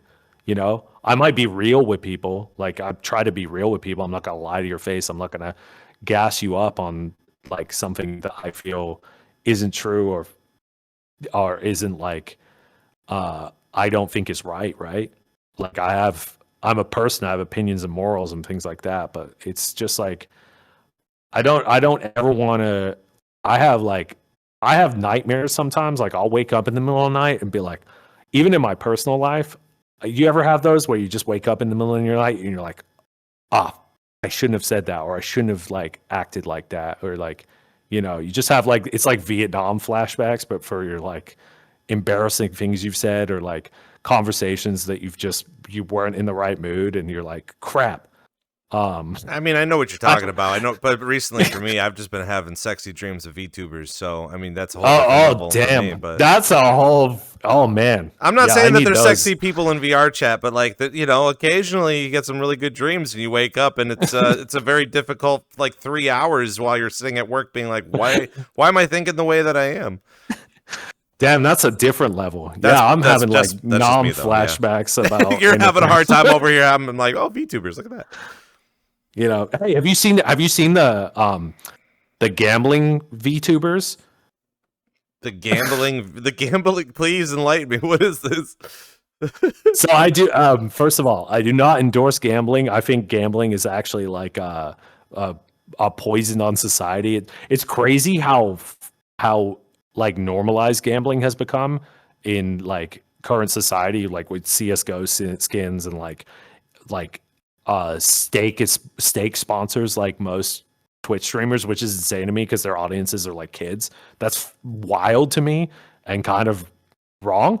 But there is on stake, I like, if you disclaimer, if you're like susceptible to gambling or anything like that, do not look into this. But if you just want to look at something just kind of insane, Stake has VTuber gambling where they have like a mixed reality room, and they have like, I don't know who makes the avatars, but they look kind of like booth avatars, and they have like a actual roulette table, but the person's in a motion suit, and it's live streamed gambling, like live stream roulette, but they're VTubers. There's like one that's a female and one that's a male, and they like flirt with the people in the room. It's like the craziest stuff. Yeah, Kai's like, not the V2 gambling plug ad. I promise I'm not taking money from Stake. I'm just like kind of crazy from. It's kind of crazy to me. So you're betting on the VTubers to do things, or is it just like no? So the VTuber is an actual person in a motion suit running the roulette table live. Like the anime horse girls, except they're on a track. No, they're like in a room. It's like if you went in a room at a virtual casino. And like they're live interacting with the chat. It's like they're streaming, but it's just for the people that are gambling online in the room. And they interact, and if you talk to them, they're really sassy too for some reason. Like the VTubers are extra sassy. Have you ever seen like the actual online gambling where you're like gambling and it's like an actual person? It's actually kind of sad too, because you're just like, this is definitely someone that's like locked into generational debt that's like forced to stream in this like warehouse room in somewhere in like Europe because they just need the money. It's a crazy thing to see, but yeah, I learned about it recently and it's like, it's kind of insane. See, now I'm gonna have little nightmares about, not even just dreams about it, just sitting in a room and I'm just gambling with an anime girl that's sitting in a room somewhere. Dude, at some point, I think Vegas is gonna like catch on to the like whole anime like goon arc, and you're gonna be able to go to a casino that's just like a goon anime casino, and you have like a virtual like anime girl in your room that's like encouraging you to gamble, and all the gambling machines are gonna be gotcha, and then they'll definitely make like they'll do some partnership with the horse girl anime and have like live horse race girl betting 100%. I mean, best of two worlds. I mean, that's kind of what we're doing here, except that we're not gambling here. Yeah. Gambling's terrible though. Like I wish someone said stop giving them. They already have the ideas. I'm not putting the ideas in their head. They're already on a board somewhere. Yeah, I'm just predicting the future. Have you not been to Booth to see how sexy? It was like 90% of all of the clothes on there is sexy. I know. That when we did the Shelter collection, that's why like so much of it's like baggy and not sexy because I was like, we need less. We need like some grungy, less sexy rave gear. Beck, who did the collections though, he did put some pieces in there because he just knows like what people want. But yeah, we need a balance. Bring back the sweaters. We need some sweaters, some long pants. I'm not saying like the other stuff, like I'm not trying to suppress people. I'm just saying we need some more options. There needs to be more options in life. I'd like to see the Shelter Christmas collection. Oh, dude. I actually don't like Christmas that much. Oh. What holiday? I don't know. Well, you could do a Halloween collection as long as it's. I like Halloween. Because you would have all black. I mean, that's an obvious given. But like yeah, having little pops of orange or purple or green or something in there. Yeah, the craziest thing about me is my shoes. Like all my whole outfits are always black on black. They have been for a long time. But then my shoes are always a crazy color if I can. But yeah, I do feel you. Like I think it's just the Christmas. It's like the red and green. I just don't. I don't jive with that Christmas color. But I get it. Like it's very nostalgic for people because of family reasons and getting to rely. Now I've got the whole chat talk about gambling. I feel like Steak's gonna just show up and give me a check. You're gonna show up to ShelterCon. There's just gonna be slot machines everywhere. Well, it's either that, or people are going to dress up as sexy anime horse girls or as sexy, and that's going to be the theme for ShelterCon. I'm sorry. Where are the people that showed up in maid dresses? Yeah, that's still a thing, though. Like, you would think that there would be a whole business for that. Yeah, maybe. I'm sure. Anyway, let's get back on topic. I know it's one of chat's favorite topics here on VRCDJ Live, I suppose. We're sitting here with 2 TD of Shelter, and of course, any questions on the table. If you guys want to continue talking about it, it's going to be a weird couple hours, but that's perfectly okay, I guess. Kind of want to get back into what you were talking about earlier, though, too, about the fact that everybody is in a different situation. Everybody is always like having the guy from the PBS special come in, and he was having some difficulty getting his traction on how he wanted to perform, but now we know that he's been helping out with the book club and doing the book club stuff, and even more so too, like I think this past year I was able to kind of dip into it too, where I started becoming friends with a lot of recording artists, people in the industry. I ended up going to the Winter Music Conference in March last year, which we're going to be going back this coming year, and being able to talk with the guys from Dim Mak and being able to talk to a lot of up-and-coming producers of EDM music and stuff like that. But being able to see their process too is that like not every event that they do has success. And in VR, especially, to remain humble about it all, is we have to remind ourselves that it's just like, or even on Twitch, getting partners not the end all. Like you want to continue to grind, you want to continue to grow, but don't think that you don't have enough significance if you don't have partner yet. You want to keep grinding and keep doing the things that you enjoy, and be happy about that too. Be proud of the things that you do. And continue to grind to be able to get those opportunities later on. It might take you some time. And even kind of twisting it into the whole, thing, what Rue said, or what she didn't say, I guess. I don't know. It hasn't been confirmed that she actually said that quote that was on the 60-hour ketamine. But I think this year has always been that quote of just like, forget your local DJs, hire some VRChat DJs, because they are much stronger than you think compared to some of your local talent. Yeah, I think there's warrant in both, because I think I'm biased because when living in Los Angeles, there's so many like crazy producers and performers that live here. But I think that statement can definitely apply if you live somewhere where there's not really as many options. Because if you look at the US, there's different demographics of like, electronic music is very small, right? It's like smaller than pop and rock. Like a lot of my friends who make money in music, they produce pop or rock for other people. Electronic music has definitely been on the rise, but the more commercial friendly stuff, it just kind of sounds like pop music. you know, like you got like Zed. You look at Zed, to me, Zed is like a complete pop artist now. He's not like a, you know, it's pop electronic. And it's just like, that's what sells.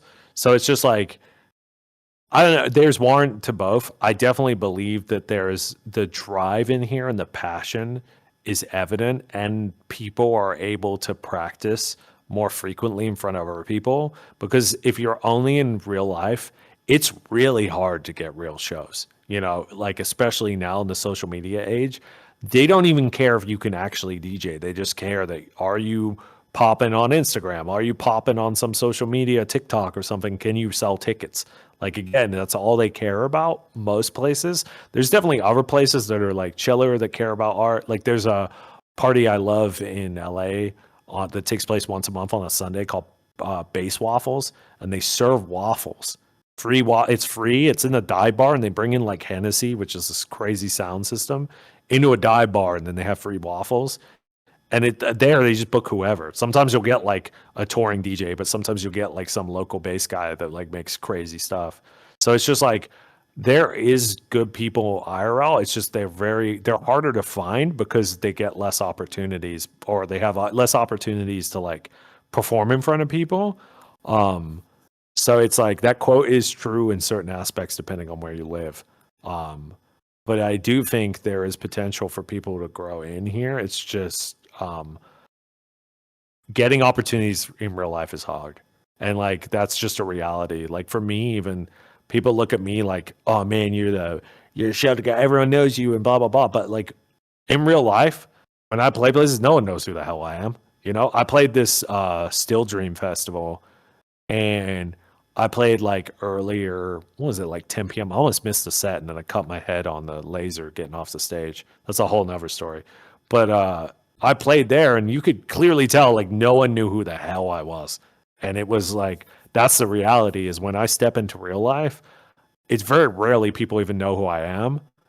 Maybe if I go to bass music specific shows, people like, I maybe get one or two people to come up and be like, oh, I like this song you made or this song you made. But that's like, you know, it's that one or two people's not enough to like sell tickets or get me to the next phase in my career or whatever. But like, I'm also like I try not to focus on that stuff. I'm just like, if it'll happen, it'll happen. I'm going to put the work in. I'm going to do what's authentic and true to me. And if it works, sick. If it doesn't work, whatever, you know, like, yeah, I complain about it all the time. I know people who sit with me with VC, they listen to me like complain about it all the time. And I do like to complain. It's the British in me. I'm sorry. That's how you know I'm British, is my teeth are messed up, and I like to complain. Sorry for any other British people watching, but that's just the fact. That's what we were born into. But yeah, it's I don't know. It's like you just focus on the process, not the outcome.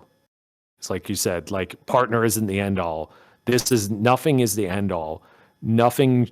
Do things because you love to do them for the passion, and nothing will ever be the end all, because if you learn to enjoy the process and you learn to enjoy the things you're making and you learn to enjoy the work that you put into making those things, you will always be fulfilled. If you rely on other people's validation for fulfillment, that's okay. I get it. It feels good to have your ego stroked and play in front of a bunch of people and like be in a good space. But when you learn to retrain your brain to not have that be the focus, I feel like you progress more than you'll ever think. You know, like when I just stopped caring and like I stopped chasing label releases and self-release for a year, you know, like I got to play with Porter Robinson on a New Year's event. Like it was like Porter, San Holo, Skrillex was there.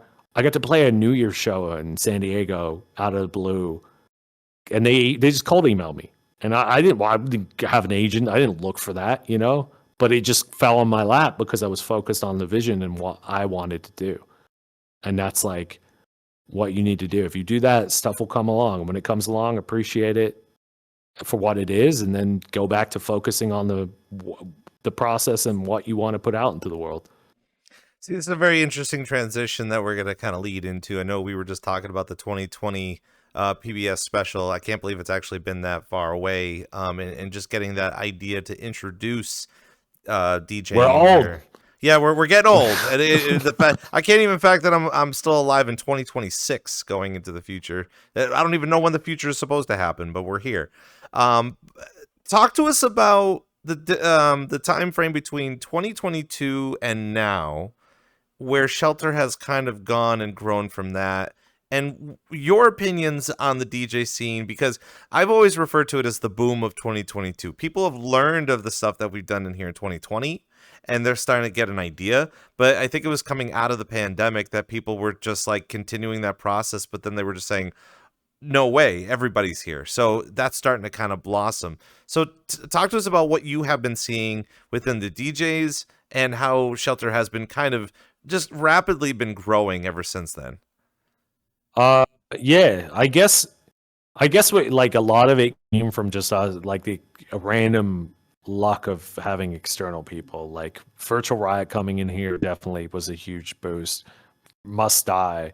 But like I didn't seek those people out or ask them. They just kind of fell in my lap. But I feel like there has been this constant growth. But I've also one of the beautiful things is like as time goes on, we become less and less of the focus, and we're kind of like this thing that's just, it's like we're the like all reliable, you know, in the corner where it's like, I can go there and I know it'll be a good time, you know, like we're just kind of like there, which is nice. But it's kind of like we do our own thing, we do it very well, but I'm happy to see like there's also like I always see constant back and forth on Blue Sky, and I don't get into it because like people are just like, oh, VR is dead, this is dead, that's dead. Like it's not dead. This is, you know, it's like people arguing about like the state of things, and they're like they feel lonely or like no one's talking to them. And the reality is it's just like, no, it's just growing so much, and we're limited by instance counts on how many people we can hang out with a night. And then also with like the queues, you can, once you get in, you don't want to leave somewhere, because if you leave, you can't get back. You can't get back in. So I feel like that also creates a more like isolated environment. It's just different, right? It's not bad or better or worse. It's just different. And I think people are very. It used to be a lot smaller. It did used to be a lot smaller before then, but now we're seeing the more accessibility, more people, like you said, going and making their own thing because they're just like not happy with what exists, and they're like, I'm gonna make my own thing. I'm gonna do my own thing, and it's kind of awesome. It's awesome to see. It's awesome to see, like, you know, you got people like the what was it, the Detour events where Kupo made like a whole club in his garage and just is hosting people. Like that's Did you see his crazy. setup? Did he? Yeah, I did. Madness. Yeah, he's been messaging me, showing me he wants me to come out there, but I'm like, dude, I hate sitting on planes. I just hate, like, I'm just like, it's, if it wasn't all the way across the US, but like it's cool to see, like you're seeing like the VR Texas thing that what's his mayor of Texas is doing. How can I forget his name when Texas is the name? Anyway, mayor of Texas, he's got like his own thing that he's been doing, which is super cool. You see, you even got like Ghost Data, who's like, I would say Ghost Data is like one of the bigger artists that's in VR, like hangs out in VRChat, that like does things.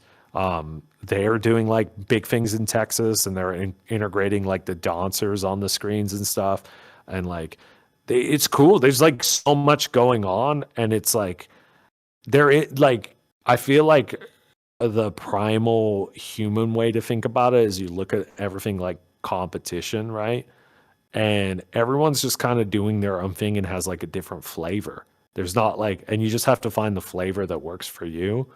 So like that's kind of the era that we're in. It's not that like stuff's dead. There's just so much going on that like people have found like what is like their thing that they love, and like they kind of just hang out around that sphere, right? So, and dude, there's clubs out like on the weekends. I'll try to hop around. There's been like top 40 like drinking clubs that I've been to that are like as packed and crazy as Shelter, and like I have no idea who any of them are at it, and that shit going bonkers. So like there's stuff that I'm not even aware of and most people aren't even aware of that exists outside of even electronic music, you know? Like there's people just throwing parties and hip hop meetups and like, you know, there's people that are throwing like IRL hip hop shows and the VR community is going to those as well. So there's like stuff that we're not even aware of and it's just it's cool. It's cool to see. It's cool to see the growth. It feels like it's slowed down because it's harder to participate in it all.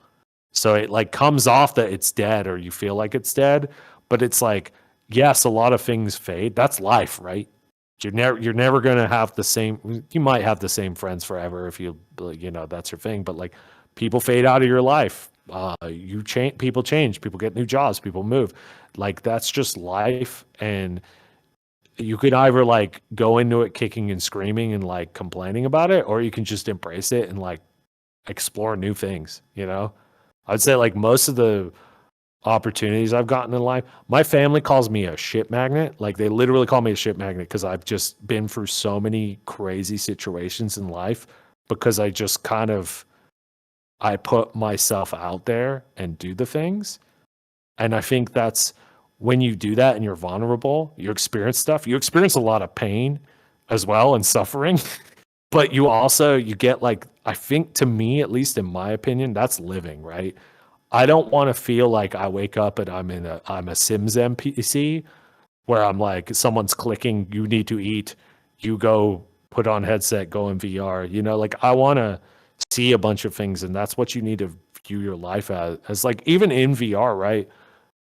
I encourage everybody to go out. If you care about music and your focus is music and you love music and you're in VR, participate in your local scene.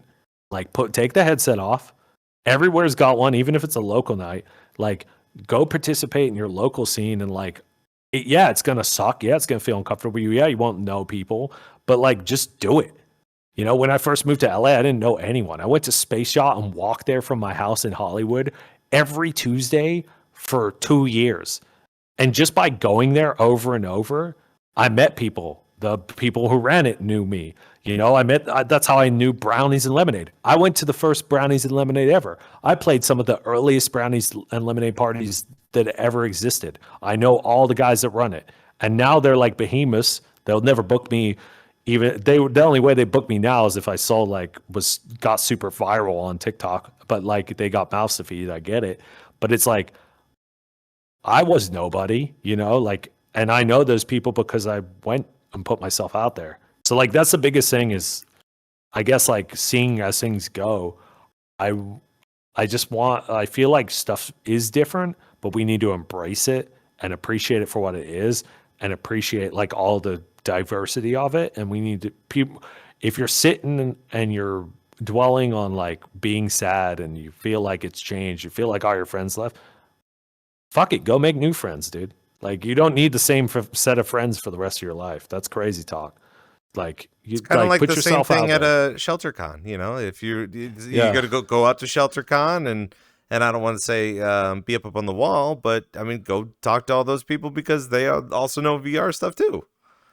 Yeah, dude, if you go to ShelterCon and you talk to almost anyone, they will talk to you, like hands down. And I know it's awkward and it feels uncomfortable. Trust me, I have like as outward as I sound all the time, I get introverted as hell in my head because I'm constantly thinking.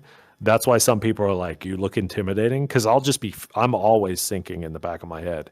But it's like, even there, like, especially like you said, just everybody you have common interests, right? You can talk about things. And most people most people don't want to be an asshole. There's very few people in the world that want to be an asshole. And you need to when you view that lens of like, this person is probably just as uncomfortable as me. You can even connect on the fact that you're both like socially awkward and uncomfortable to break the ice. Like, it's that simple. Like, you know, and conversations suck and you will have bad ones, but you get better at doing things by doing it. So the more you talk to people, the more you engage, you'll get better at it. You'll get better at talking. You'll get better at like learning different types of people. Live your life, you know? I also feel like there's some sort of a romanticism of like, it doesn't matter who you're gonna go approach, but like give someone a bottle of water. You know, if you don't know how to say something, you know, I think last year I went to a party at TwitchCon, and I asked the guy that I was hanging out with. I was like, "Do you want something to drink?" And he goes, "I don't drink alcohol." So I was like, "Bet, I'll give you a bottle of water." And he's like, "I would love that." And I'm like, "Yeah, hydration. Like you can do that too. Like that's perfectly fine as well." Yeah. But I mean, even in virtual reality too, we keep going back and forth with that idea of that there's so many things to do and so many events that it does seem a little intimidating that we're constantly in here. But I mean, that's the best way to kind of continue to network too, is you don't have to come in here and say that you're gonna do a thing or you're a big time DJ or you want to become a big time DJ. The best way that you like, if you like Pokemon and everybody else likes Pokemon, talk about Pokemon. You don't have to. Again, it's not always all about business. But getting that idea is super important. It's VRCDJ Live. We're sitting here with 2TD, and we're just kind of breaking down ShelterCon. I know a lot of people in chat are kind of itching. They're itching to ask all of the questions about those bi-weekly events that are constantly full, that are like four maps deep, with a queue with 120 in queue, and I'm sure I would love to continue to break that down. We're not quite there yet, but I want to be able to talk a little bit about your producing. One of the things that I got to do a little bit of research on yesterday was I was taking a look at your Spotify. That's always a very good place to start. But it did seem like things really did start picking up for you in 2022 with a lot of different singles that you're releasing. Let's talk a little bit about TYPA as well. All the 3 songs on that EP is just, they're all really great. I'm a little bit confused about the keyboard thing. The fact that it was just a keyboard, but we'll get into that too. And you just released Smoke, right? Isn't Smoke the recent one too? So tell us about that process, because again, you were saying that you were shifting around that time between Two Tone Disco and 2TD. And being able to produce, have you gotten any sort of inspiration while being in here, or even meeting up with producers or like-minded musicians in here? What tell us a little bit about that around that time.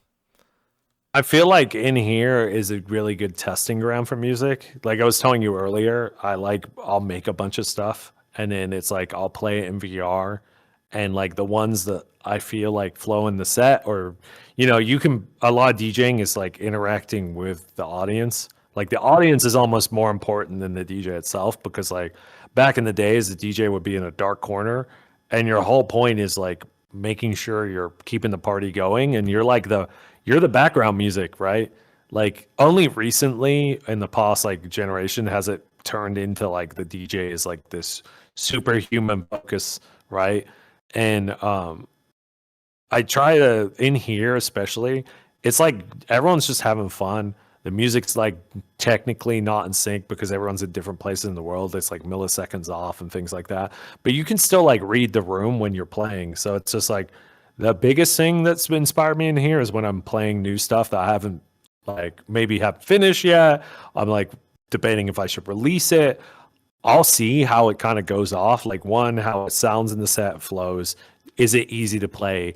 Does it fit well with other things in my set? Does it get a good reaction, right? Because ultimately the whole point is like making sure people have a good time. And if people are having a good time, there's a good reaction. That might be something you want to put out that could like help, other DJs who, like when I make music, I'm making it a lot of times for other people, because there's a lot of my friends who tour will play my music and they get to play there's times where I don't even get to play my music in a live setting, like out in the world, besides outside of VR, very rarely. So my music's constantly being played by other people. So when I'm making it and putting it out, I'm thinking of other people like, oh, how can I put this out there for other people to use, right? And VR's just really helped with that, because before I'd have to wait. Like back in the day, I'd have to wait till a show came up, and then it was like fighting which songs I want to play. And you don't know. You're like, oh man, this one to me feels like a banger. but then when you play it, you've waited like months to play it at this live show, and then it sucks or it sounds like crap on the system, and you're like, oh no. But in here, I'm able to like cherry pick ones that are like, it's not saying it's less serious in here. I feel like people in here are more open to new things.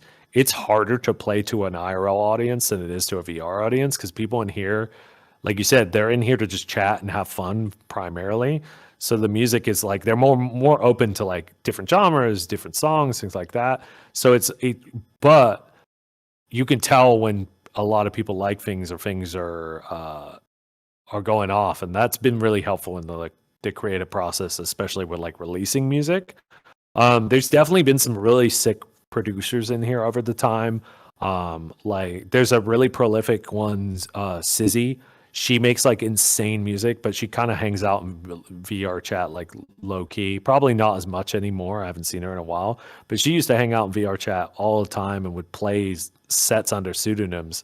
And they just played like that ISOXO festival with Skrillex, and like they put out a Weight of the World album. And the Weight of the World album that they put out is the same artist that does the Shelter posters did the cover art for that album. And like they're super inspiring. We had like a collab that kind of went nowhere because they got busy and it just kind of didn't fit. But I don't really push on that. Me and Mustai, who I've had on the show, we have like an unreleased song. So there's definitely influence from within VR on my production. It's just really interesting. And it's cool. Also, like the feedback you get, like even when you said like the thing with my EP, you're like, really don't get the whole keyboard thing.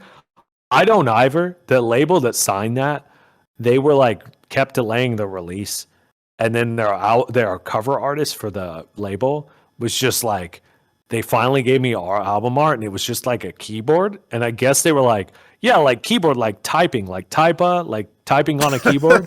And I was just like, I just looked at it, I was like, whatever, bro, let's run it. Like, like a lot of my music doesn't have deep meaning. Like it's stupid party bass music that's supposed to sound good on big speakers and be used in DJ sets. Like, I would say Complex had a lot of meaning behind it. It's also one of the things that did the worst, like performance wise, I guess, metrics wise. But that one, the whole thing was themed about like all the song names are inspired by Ghost in the Shell, because I was like watching Ghost in the Shell on mute with subtitles. Like I'll watch like a lot of horror movies or anime while I'm working on music, because ADHD moment, with subtitles on. And during that, there was a lot of Ghost in the Shell being watched and consumed. So it kind of like inspired the whole album as far as like the art and naming of things. But the songs don't really have like, I think some of them have some I took some sneaky samples from Ghost in the Shell, but I try not to do that too often, because especially recently with AI, a lot of distros and Spotify and things are using actual AI detection tools to look for samples that maybe you haven't licensed correctly or you don't have the license for, and they're taking stuff down a lot quicker. And when they take stuff down, you can get punished, you can get banned from your distro, which can screw up your whole flipping career, right? Because like if you're banned on Spotify from distroing on Spotify, say bye-bye to that music project, right? So it's just yeah, I don't know, it's interesting. I feel like VR definitely has an impact on how I do things, but there's also like this huge amount of years of just life and like life and kind of the experience that I've been through and the music that I listen to goes into it.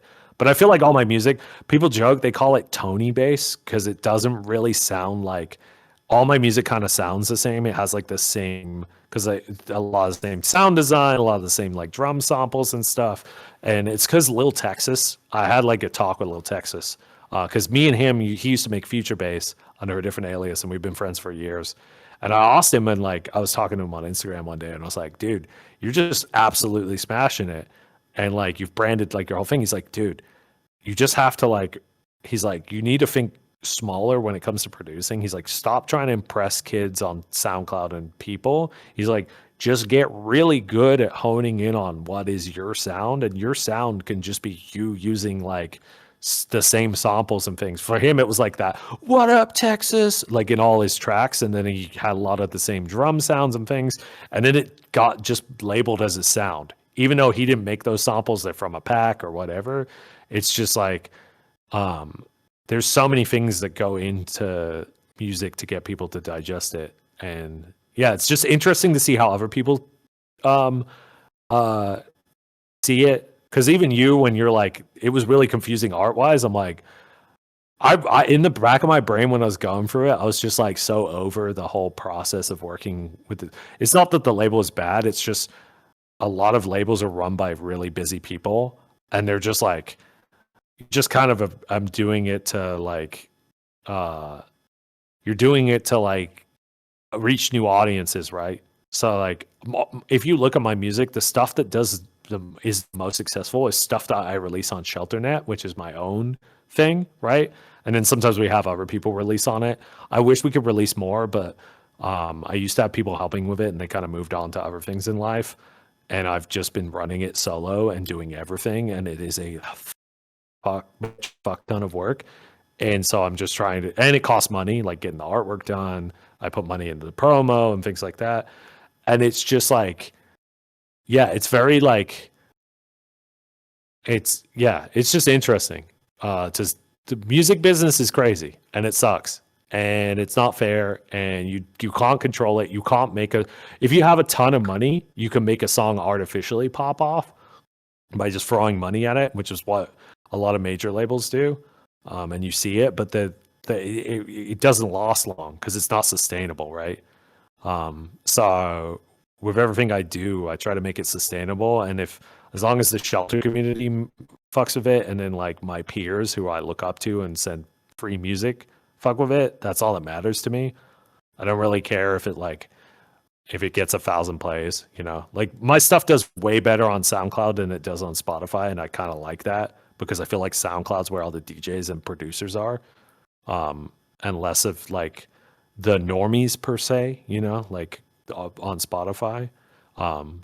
And also like you've got the whole like war machine thing with Spotify too, where like David Icke's just like a terrible person, which like more people need to understand that like if you're that rich and you have that much money and you're a CEO of a company, you're probably making decisions based on money and not on ethical reasons, and that's why you're in the position you are. And it's like every company on planet Earth.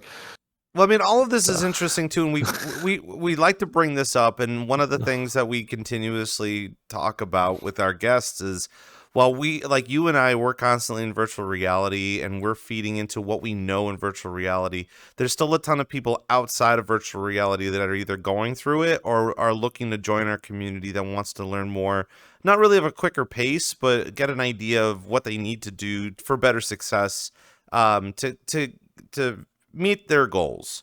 And when it comes to producers in here, I mean, here's a good example of this. The Winter Music Conference in March this past year, I was introduced to the fact that there was someone asked a question of, where are the record labels looking for new music and for social media stuff nowadays? And they said Facebook, and we all went bleh. And then they said Instagram. And that surprised me a lot because, I mean, the other obvious one is SoundCloud. So when they're looking for new talent and new records and stuff, they're going to SoundCloud to look for that sort of stuff, which is great because I feel like that's kind of a hidden thing that we've all kind of known to begin with. But the whole Instagram thing blew my mind a little bit because I'm just like, I've always known Instagram to be, you know, because it's still owned by Facebook. You know, your mom's on it, or your cousins, your family, and they're posting baby pictures or their families or whatever. So it's just like, why would we even put ourselves in that type of scenario? But to be fair and honest, like if the record labels are looking for that, why aren't we using that? If it's still free, why aren't we using that?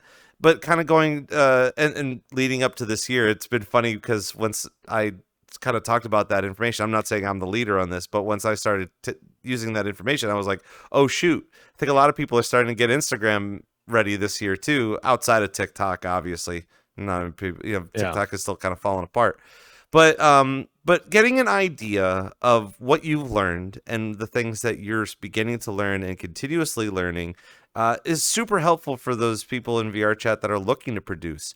They're looking to create a record or talk to a manager or a label or something like that. You don't learn that in here. You don't learn any of that information here. And I wish that there were people in here that were savvy enough to do that. But we continue to get that idea of how we can continue to do that. We break it down because even the past couple of months, there's been this weird disconnection of like, can you play festivals? And the rumor is like, you can't play festivals unless you produce. Like it's not anything that you need to do. You could DJ in here and be a DJ. You could produce and not be a DJ. But I feel like you have to be a triple threat when it comes to furthering your career or playing the much larger festivals. That's not a given 100%. It helps. But for those people that are in here doing that, understanding where you need to post, how you need to post, the thing with the keyboard, I think it was funny because it's just like, oh, this is the keyboard album. It's kind of like Weezer's Blue album. It's like, oh, it's blue. Okay, cool. But TYPA, sure. I mean, but even people that are creating that, they don't think that that's simple when it comes to that. They feel like they have to overanalyze things and make it really complicated, which that's great, but you can't keep pushing out records every 2 years by making it complicated all of the time, lest you burn out. So I'm curious because you're saying that you're making tunes and you're making these records for other people to play. What are your future aspirations of this? Are you looking to create a thicker EP? Are you looking to do you have another type of concept that you want to produce? I mean, I want to focus real quick on something you said where you're like, if you want to play festivals, you have to produce. I can give the harsh reality of just from 17 years. I have a lot of successful friends that are killing it and have done things. The reality of if you want to play festivals, you have to have money to pay for ads, and you have to boost your social numbers. You necessarily don't have to produce these days. You can just be an influencer and DJ. There's like a chess champion. There's like this girl that she's just super conventionally attractive. She's a chess champion, and she just decided to be a techno DJ. She gets to play wherever she wants, right? You've got like your Polly D's who are like show, like they were in a reality show and they DJ and they sell tickets, right? So it's like you necessarily don't, but you have to think of things of like everything you do show wise, you're a business transaction to them. Like you have to bring something to the table, and it sucks. Like I 100% agree with people and I think it's crappy, but once you just accept it, it's like the same thing with Reels, like you were saying, they're looking for an Instagram and TikTok.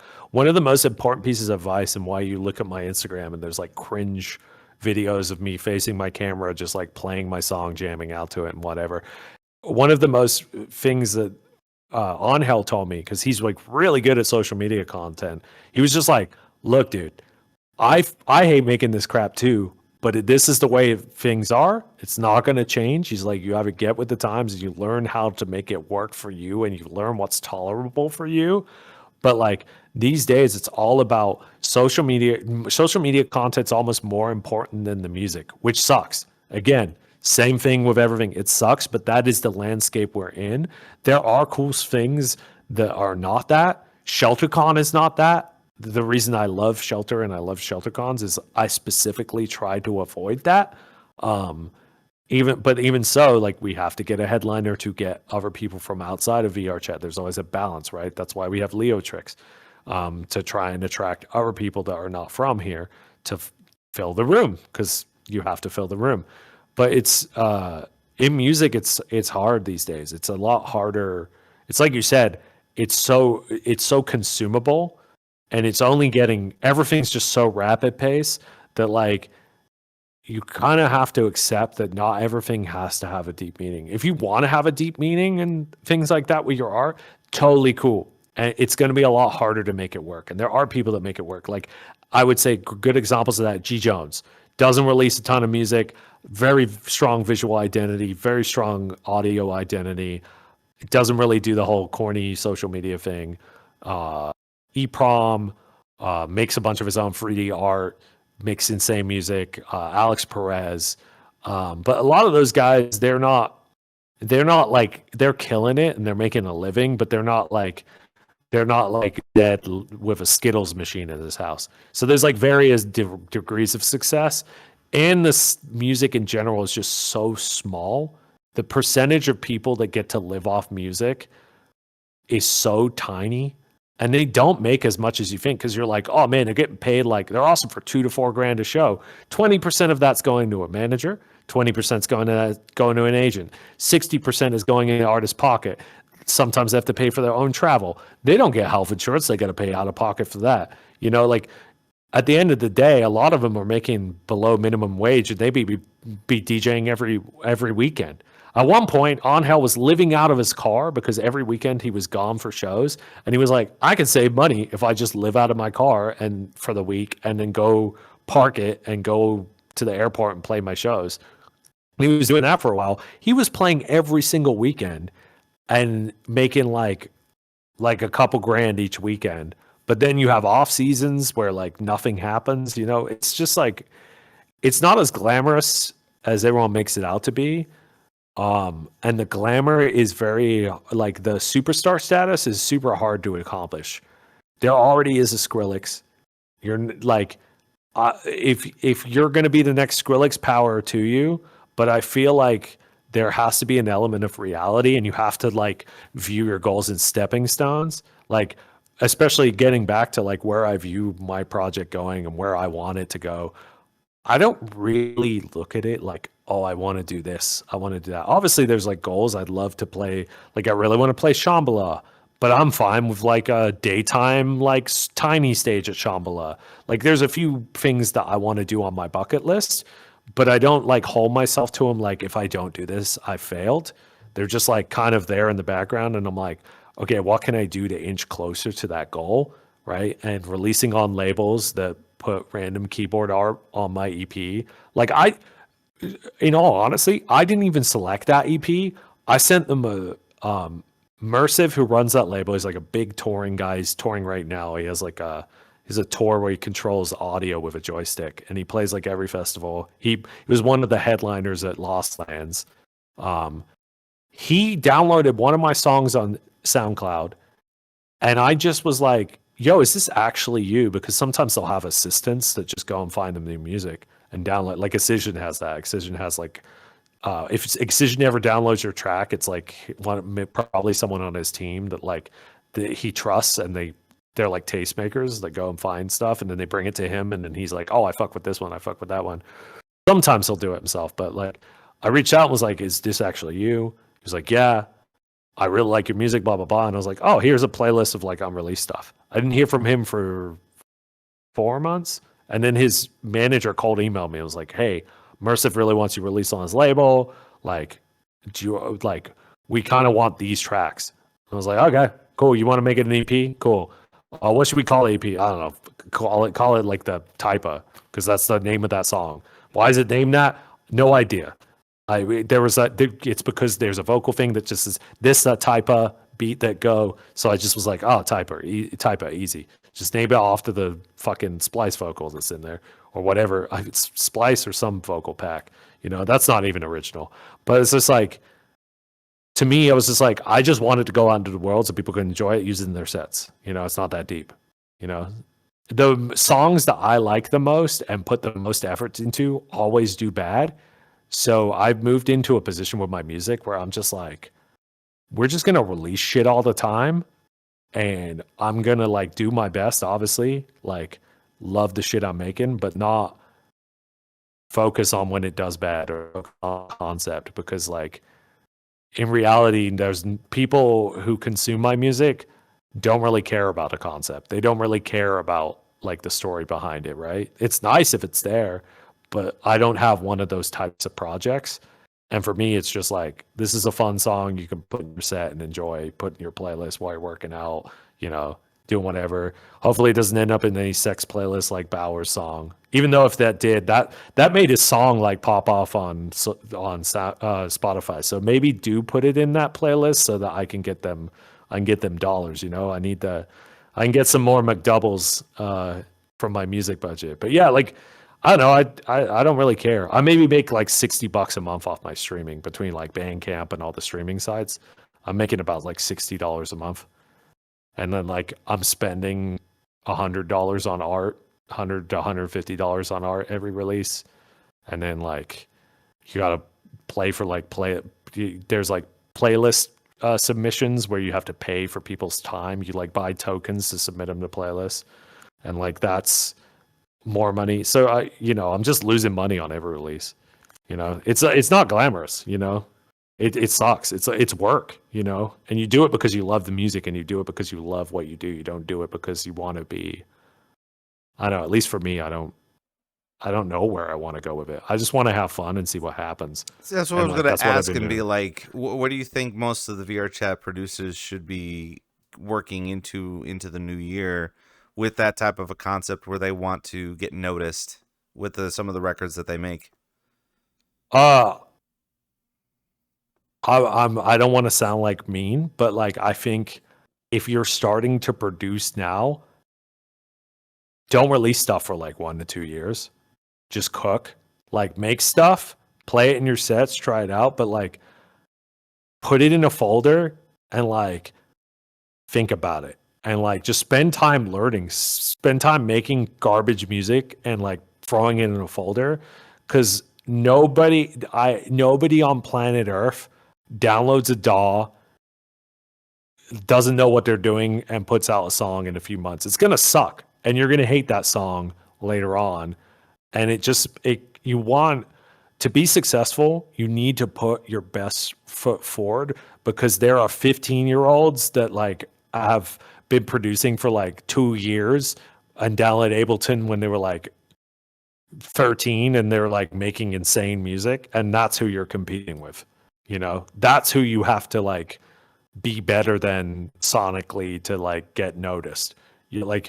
That's the thing, is music software is so accessible these days that you have to put out quality shit to get noticed. And that's one of the hardest things. DJing is way easier than making music. Way easier. Especially these days with like sync and all the tech. It used to be harder, like when I used to have to burn CDs and like carry around a CD folder and there was no sync and you had to like actually listen to beat match because this digital screen just had like a little square that told you how far along in the song you were. There was no like waveforms, like I'm sure you remember those days. Like that Serato was like the most poppin' thing because you were like, you can align the waveforms up, and everyone's like, what? Ah! Like and you had one knob to scrub, and it just wasn't. It was so sensitive most of the time when you were trying to line it up correctly.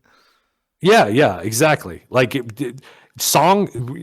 got to think about electronic music songs used to be like 6 to 7 minutes long because that's how fucking long it took to load a CD in or load a song in and get it beat matched properly so you could mix it in.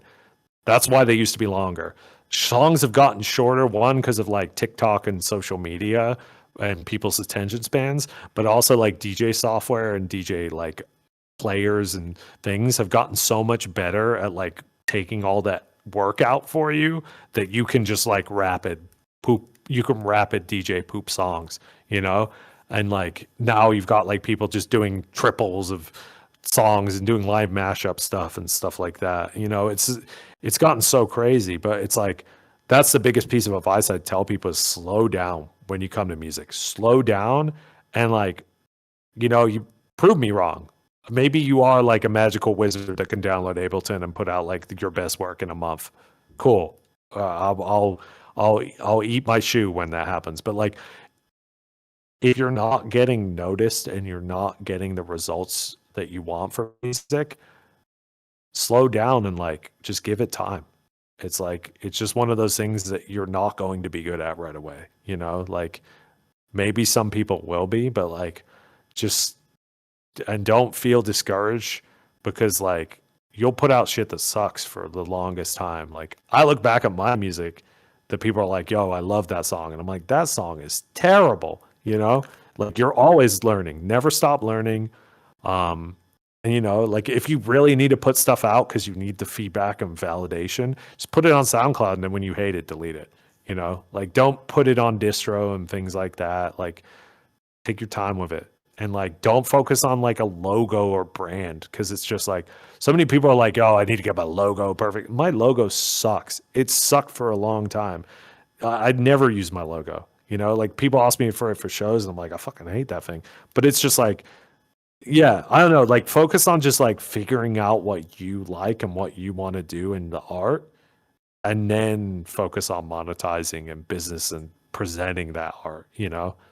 I'm still wrapped Does that up on make the sense? idea. Yeah, I'm still wrapped up on the idea of how you were saying that people need to be better than those 15-year-olds that go up there. And then I've seen a couple of kids on TikTok that are just absolutely killing it. And they're sitting in front of this powerhouse PC and they're making beats and stuff. And like, and then like, I would say, I can't believe people are complaining about that on social media, but boy, oh boy, are they complaining about it on social media, being like, how did this kid, this snot-nosed kid up here, you know, getting record labels and stuff, just putting together beats that he got from his parents and stuff. But yeah, I mean, obviously you gotta embrace the suck, as most people would probably be saying it, but Yeah. putting that all together too.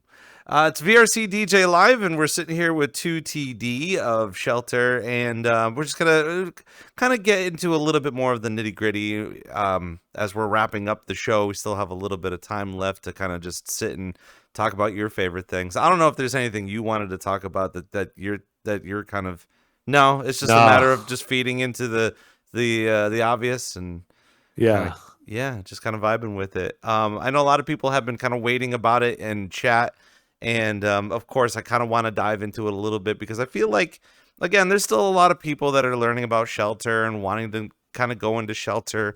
But they're also, again, very intimidated over the fact that you have so many instances at any given time and they're so full and not everybody can be in there. And then the people that can't get in the Shelter, they're constantly thinking, oh, it's just for popular people or all the pretty people, all the beautiful people are there.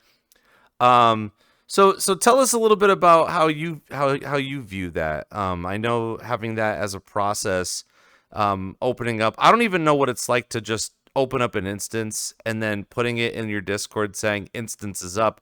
How many people are just proactively sitting there waiting for that opportunity to try to spam that button to get in there? What have you been kind of seeing from that? A lot.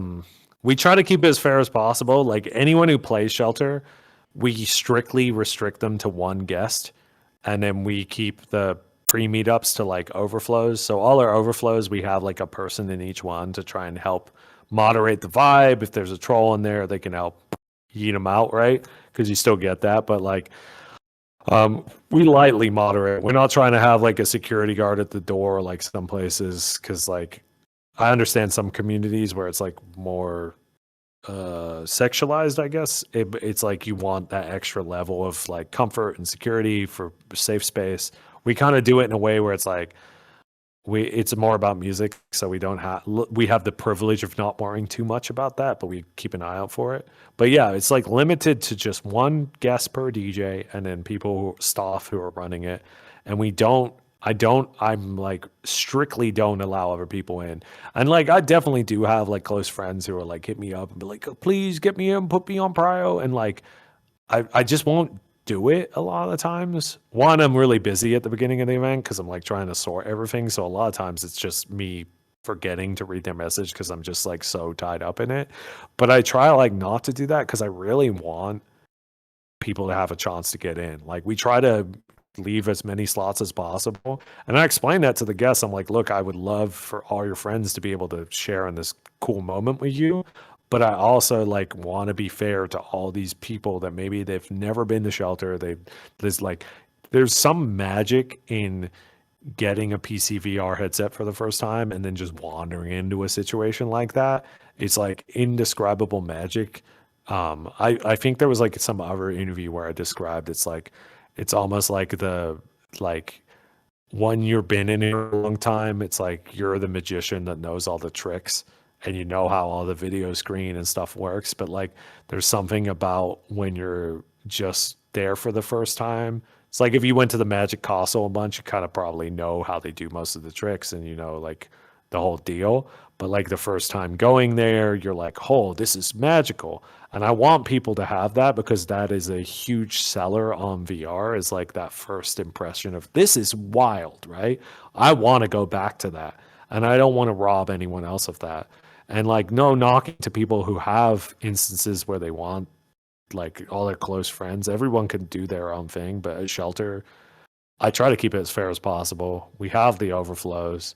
I saw a question of someone who was like, "Oh, how do you handle like the DJ duplicated in each instance?"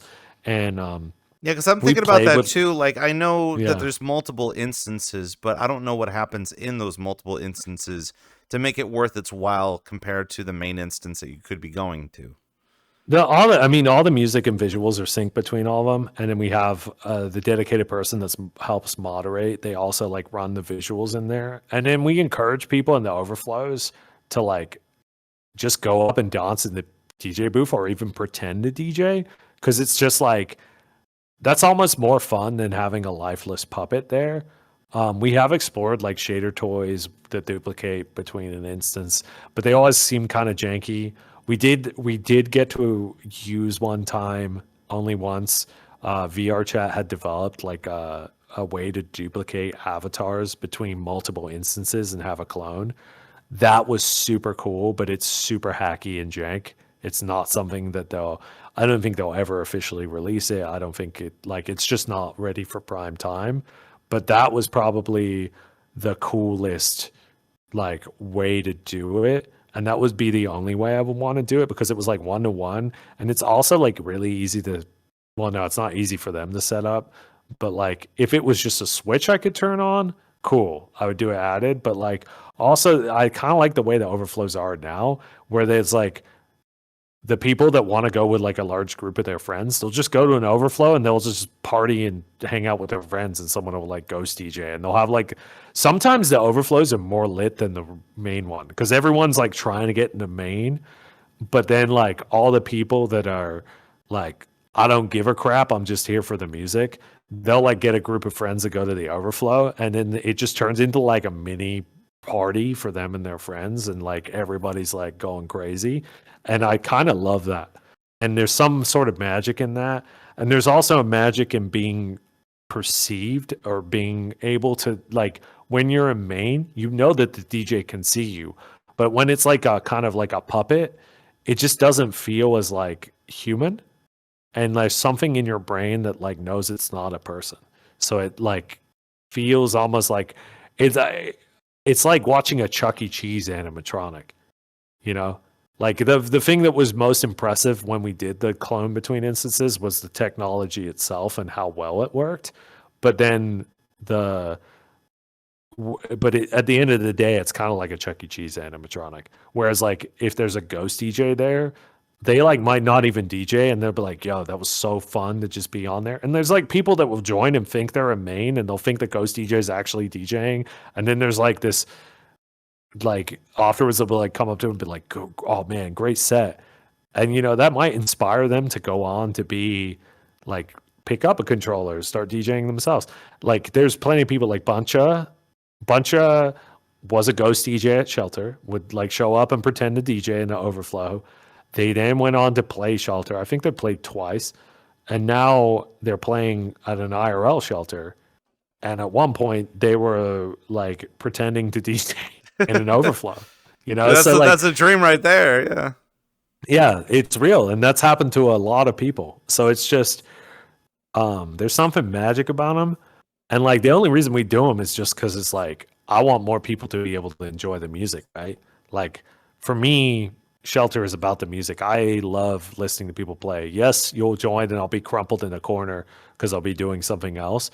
But even when I step away, I have my headphones in or I'll have the stream up and I'll be like I listen to every set, even if it's not in VR, because sometimes I'll be like, okay, I need to get out of VR and use my keyboard and mouse to handle this.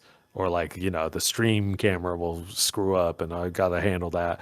But like, there's some, I just love the music, and that's why we have all the overflows. Is I'm like, I want as many people to enjoy this as possible. You know, we reduced it from 4 down to 3 sets, unless when I go 2 hour DJ for 2 hours like a psycho because of something's wrong with me, or I play at the end as a surprise. Well, I got like new CDJs, so I was like, I've just been really wanting to use them, so I've been playing a lot after Shelters. But normally I play like once a month personally, and I try to limit it because I want it to feel special. I don't ever want it to feel like it's not special. And that's why we only do one every 2 weeks. Like, there's no way. One, I think Kai would kill me if I was like, "Yo, we're gonna do every week." He'd be like, "I'm gonna take you out to the woods. You're gonna fly out to my house. We're gonna take you out to the woods, and I'm just no one's gonna know where you went." Yeah, that's it.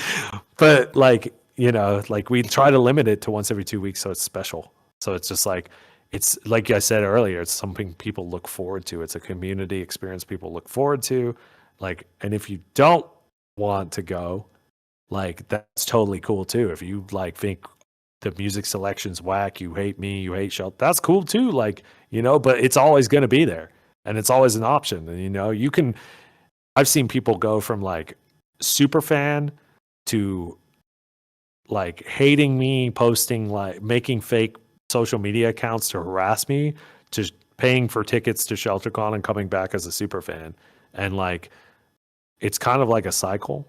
And like, there's some sort of beauty in that as well. And like the whole time I've just been like, I haven't changed, but they've changed. They kind of have their own journey. And it's just really interesting to see that journey, especially being like an older person, when you're just like, oh, they're just young and they're, you know, figuring it out. And like, it's cool to see people grow too. Like we've been doing this so long now. I've seen people like grow up, straight unk status, where I'm like watching the neighborhood kid grow up, and like, now they're DJing, now they're releasing music, now they're playing IRL shows, now they got their own club they're running, you know? It's kind of like the constant shift in VR chat where you're going to be doing that. Yeah. Yeah, always growing, you know? What's the I'm trying to come up with a fancier term for it, but what's the customer service to the people that complain that they're constantly in queue? I would assume that you get a lot of DMs about that. Yeah, there's just not much I can do about it. That's what the overflows are there for. If someone crashes, like, I'll try to help them out. Like, if I know they were in the instance, they have some moment, like, and they crash and they're like, fuck, I got, you know, like, then I'll make an exception. I'll put them on priority. I try to be aware of that stuff to like help, because I understand stuff happens and I want people to have a good time. But it's the nature of the beast. There's nothing I can do about it. I've definitely been like flexing, trying to get like 100-person instances more, because I know it like helps with the queues, and like, it just, even that extra 20 people, like, even though the performance sucks, because people have gone into this mode of like not caring about optimizing avatars again. There's been a whole shift of that, where like people used to really care about optimization, and we've kind of slipped back into, I just want my avatar to look really pretty, I don't care. And that, like, when you get to those 100-person, that shit actually matters a lot. So it's very it's interesting to see. Like, I feel the complaints, but I also deal with that. Like, when I go around on the weekends, I'll just like join the queue and go somewhere else and like wait for that queue to pop, just like anyone else. I don't get special treatment. People think I get special treatment, but I don't. I wait in line like everyone else. And sometimes I'll even join the club, and the person who runs it will come over to me and be like, I'll be like, oh yeah. They'll be like, oh, thank you so much for coming, like da da da. And they're so stoked because they have this queue, but they're also like, oh yeah, like in a few, I know, I'll just be like, oh yeah, I waited in it and like it was cool. I've been hopping around while I've been waiting to join, and they're just like, oh, in the future, like hit me up and like I'll just prioritize you. And I'm like, no. I want the same experience everyone else has, so I don't want special treatment. You know, like if these 100 people have to wait in line to get in here, why should I like skip that line? You know, I don't want that. Like, I almost don't want that, because it's just ammo. Almost for people to just be like, you're just getting that because you're this person. I'm like, I don't want that. I never want that. That's like one of my biggest fears. So it's just, and I appreciate that they want to do that, but like, yeah, I've tried not to abuse it. Sometimes I will if I like want to pop in and say hi real quick, and then I'll be like, okay, I'm gonna give this spot back to someone else. But that's very rare. But yeah, queues. It's just tough. It's like it's the new thing, and they're not going away anytime soon because VR chat. There's only more people joining, and there's more. The solution is more events, which is happening. Like I'll look at Shelter Nights and like we'll have a queue, but there will also be like 4 other places that have a queue too.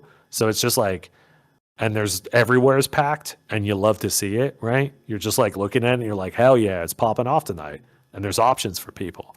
I think that's the ultimate solution to queues is just having so much crap going on that like people can just hop around, and then like that solves the queue because you could just like go somewhere else while you're waiting for the main one. I think it's also a good incentive too, that if you didn't make it into queue that time, then that gives you an incentive to get there a little bit earlier, to hit that button on time. And it's almost like kind of winning the lottery. You don't want to win the lottery all the time, otherwise it won't have any meaning.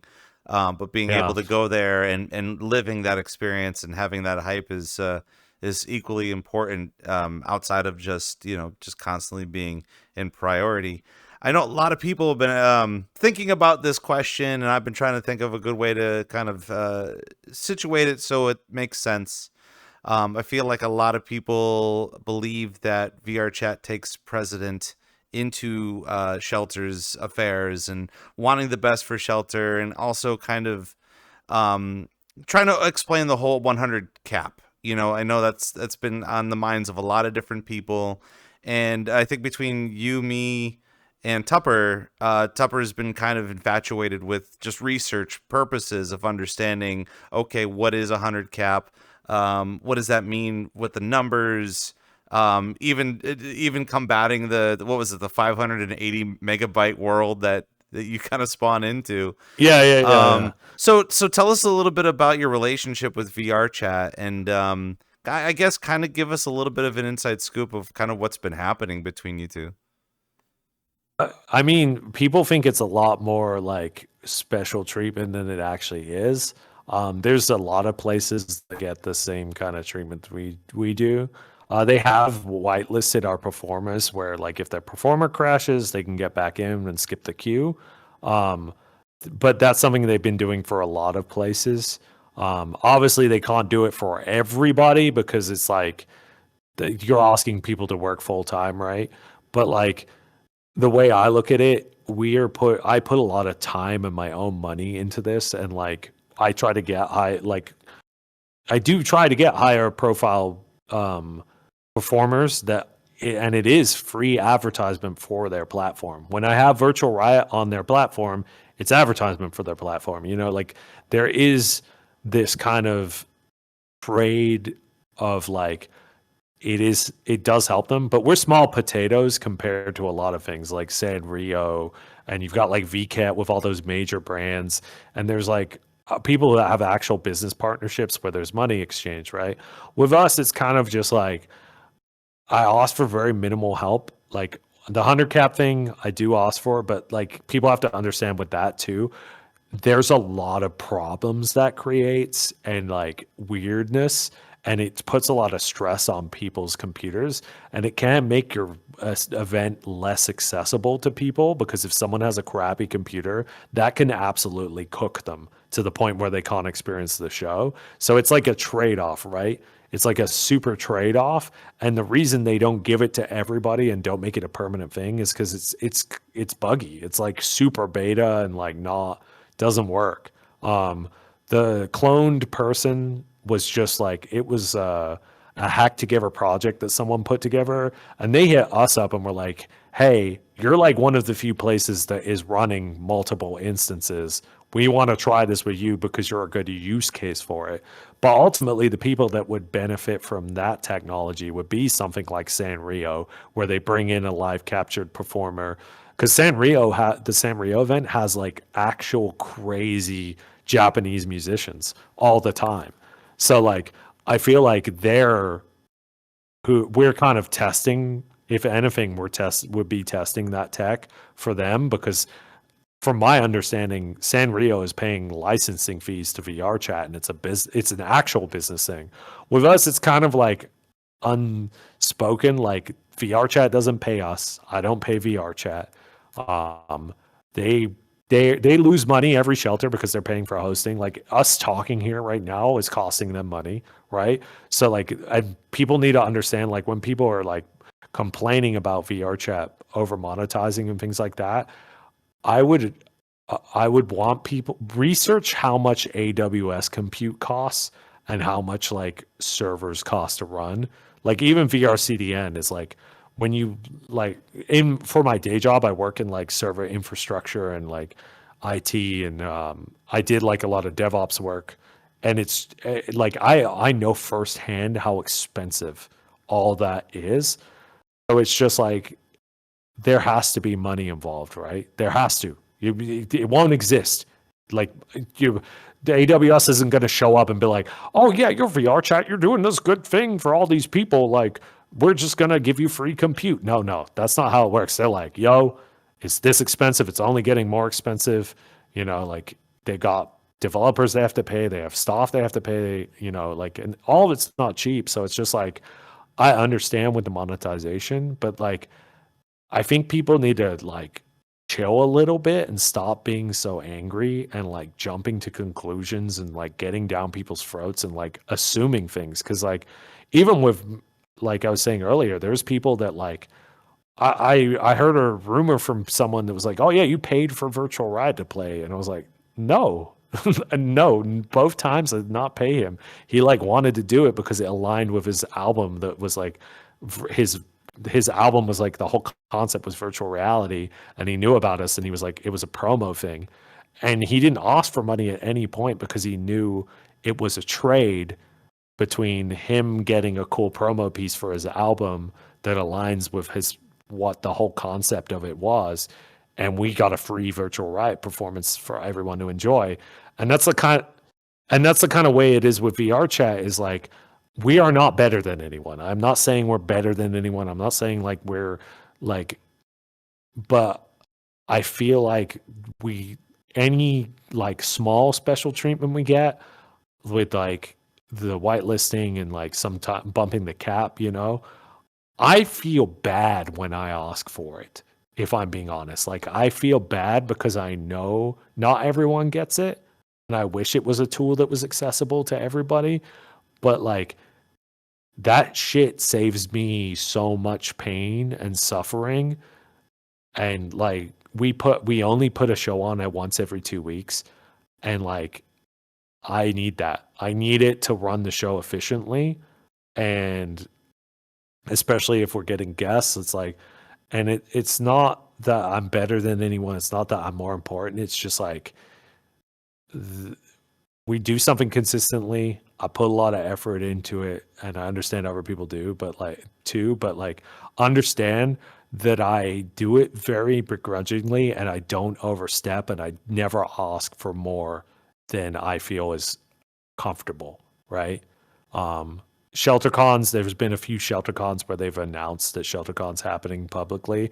It honestly hasn't made a difference in any of the VR. If you look at the numbers, it's cool that many people see it and it's advertised to that many people, but it didn't really boost the numbers. Like, the ShelterCon attendance has always been the same.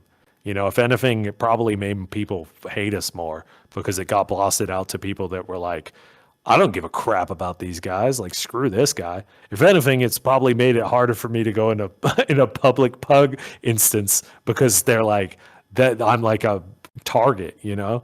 Not as much as Tupper, dude. Like, poor guy. Like, literally, like, one of the most he needs more credit for how well he handles situations, because I've seen people just like absolutely do insane harassment to that guy if he walks in the wrong room. Like, if he walks into a public instance, it's game over. It's like an alarm goes off on a submarine somewhere, and all the like trolls and racists come out, and they're just like, target acquired, you know? Like, it's insane. So it's just like, they're people too. Like, that's a person behind every headset's a person, and it's just like, I don't know. I feel like our relationship with them has always been like professional, but never like preferential. And there's been times where they've been like, we're not going to do this because we don't want it to seem like it's preferential treatment. Right. They're very aware of that. Tupper and I have kind of talked about this on and off too, and actually VRCDJLIVE wouldn't have been created without him saying that he's so busy that he can't visit all the DJs at all at one given time. Only because he's busy. Obviously, he's helping out with the development team. But again, once he steps into an instance, it just seems like the whole flock. Oh, it's Tupper. It's the great Tupper. Yeah. And then you get to he has to say hi to everybody. You know, he's the that's community exhausting. director. Yeah, and even if you love it.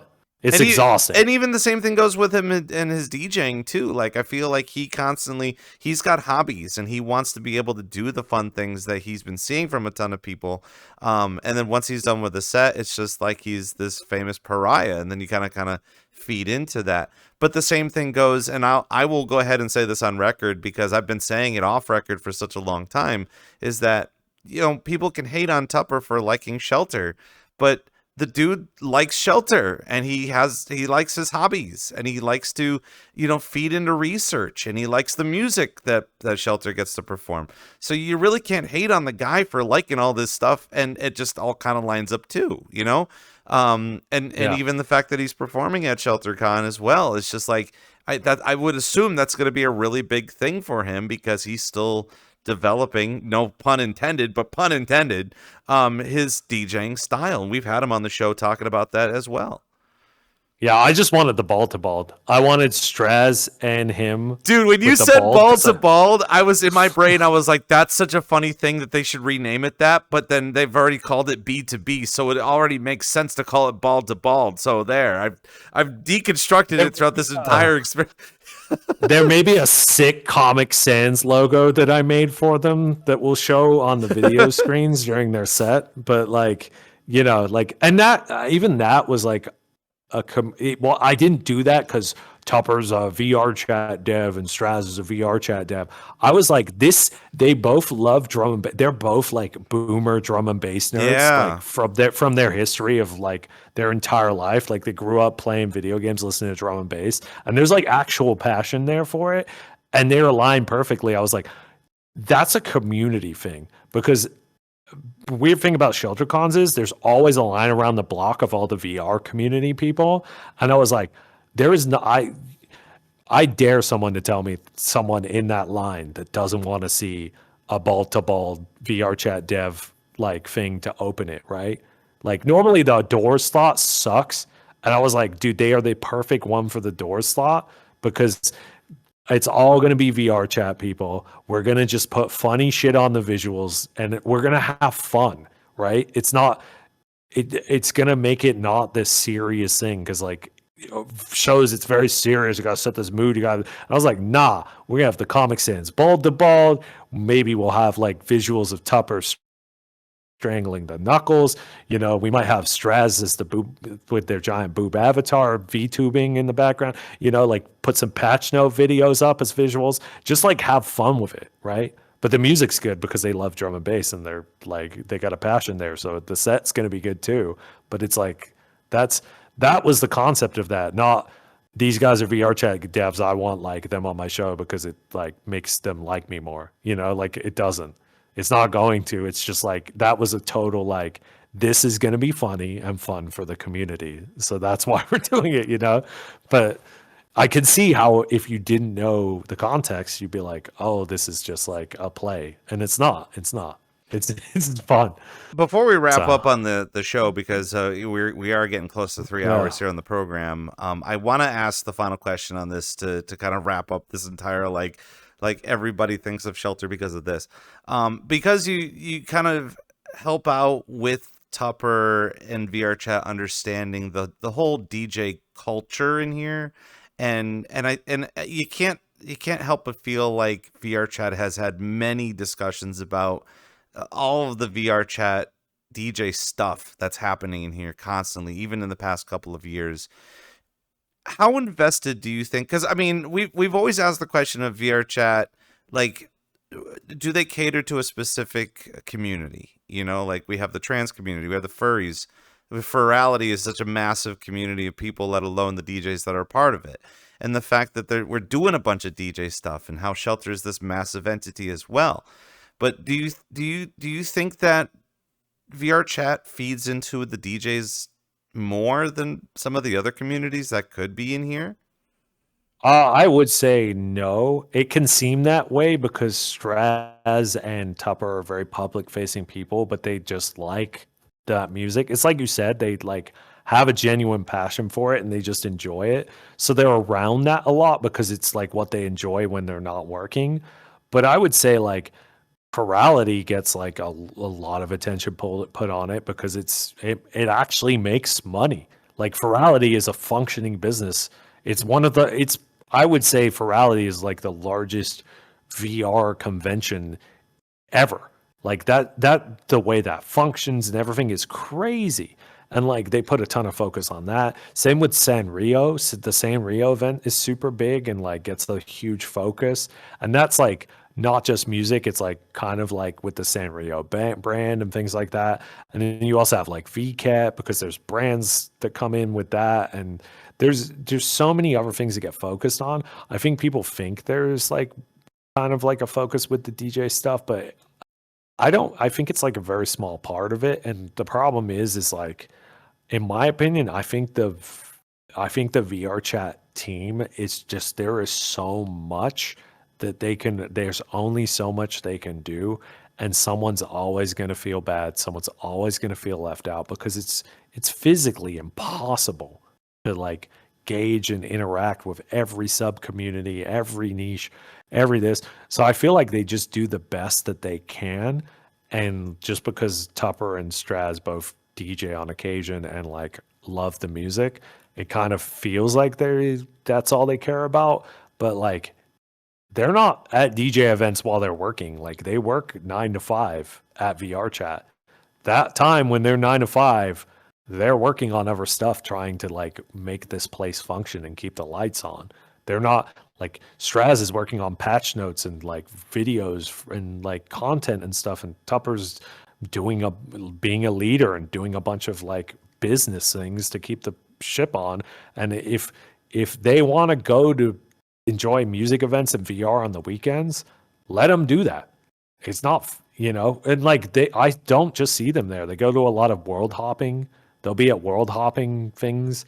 Like they love this. This is like their platform. They're both two nerds that grew up on like MMOs and video games, and this is like their bread and butter. They live this shit. And like you could think what you want, believe what you want, say what you want, but like at the end of the day, I don't think I would pick any two other people for those positions because they're both hard places to be in. I think anyone who works at VRChat, it's a hard job.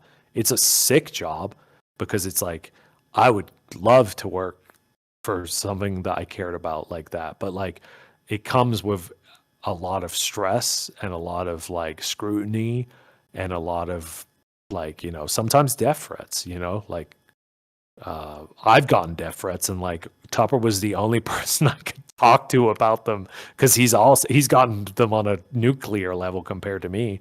And it like, just the fact that he's like, the way he handles it is crazy. So it's just like, yeah, I don't know. I think people need to chill a little bit, in my opinion, and like understand that like they're just people like you and me, and they're doing their best, and they care about everyone, and they want everyone to just have fun because they love VRChat. And if you're in here making stuff and doing stuff, they like you and they appreciate you, as long as you're not like making it trolling or making other people's lives hell. But like that's a whole nother thing. I think that there's not a documentary ever made that has enough time to be able to focus in on everything that VRChat gives us, not only just with the music community and the DJ community, but the role playing and the furs and storytelling, and even the videography people like that. I love seeing those videos up on YouTube of just making movies and stuff. It's just so sick. Same thing with So like sick. VCat as well. It's just it's just constantly making that sort of stuff. But yeah, I mean, they're as developers, they have to feed into almost everything. So yeah, definitely want to give them kudos for not only again being very passionate over the things that they're doing, but also enjoying their passions as well, like being a part of our community and being a little proactive with it. Before we get to the end, I want to ask a very interesting question that we'll see what kind of response you get. And I also want to kind of tease it a little bit because you teased it up on social media a couple of weeks ago. What's the future for 2DD and Shelter? And do you want to give us a little bit more of a hint on how you were looking to get 4 other locations for the convention? Yeah, so next year I'm trying to go big or go home, because why not? You only live once, and I'm only getting older. Might as well do it while I still have energy. So we're trying to do an East Coast ShelterCon, because I know people miss when we're on the East Coast. We only did one in New York. It was one of the most stressful ShelterCons logistically for me, but I know people want something like that. So that is being worked on. There will be something on the East Coast. There will be something in Japan at some point. So we'll be going to Japan, sorting that as well. And then we're probably going to do, I know people really enjoyed the On Hell VR experience. So we're trying to work with On Hell and do like a VR Freak Fest IRL kind of thing that's really crazy and has some crazy stuff attached to it. Because I love what he does. Like, he just did a whole tour where he like donated to LGBTQ plus like communities, and like all the money from the shows just went to those. He didn't make a penny, and he just did them all over the place. So he's a really good boy, and he does good things, and I love working with him. He's definitely nuts in the right way. Well, I'm also nuts in my own way. So like there's some synergy there. We'll probably do something with him, and then one other one as well, probably. I know the first 3 are like definitely happening, but yes, it will be painful. Someone said my bank account is crying. Don't worry, mine always cries harder. Yeah, I was gonna say, hopefully- like you're just lifting that bar higher and higher, and then before you know it, the babies of VRChat are gonna be like, "There's no way, dude." I mean, even I'll probably fail on some of them. Like failure happens. To me, a lot of the past ShelterCons, there's been a lot of fails. Maybe people aren't aware of those fails, but yeah.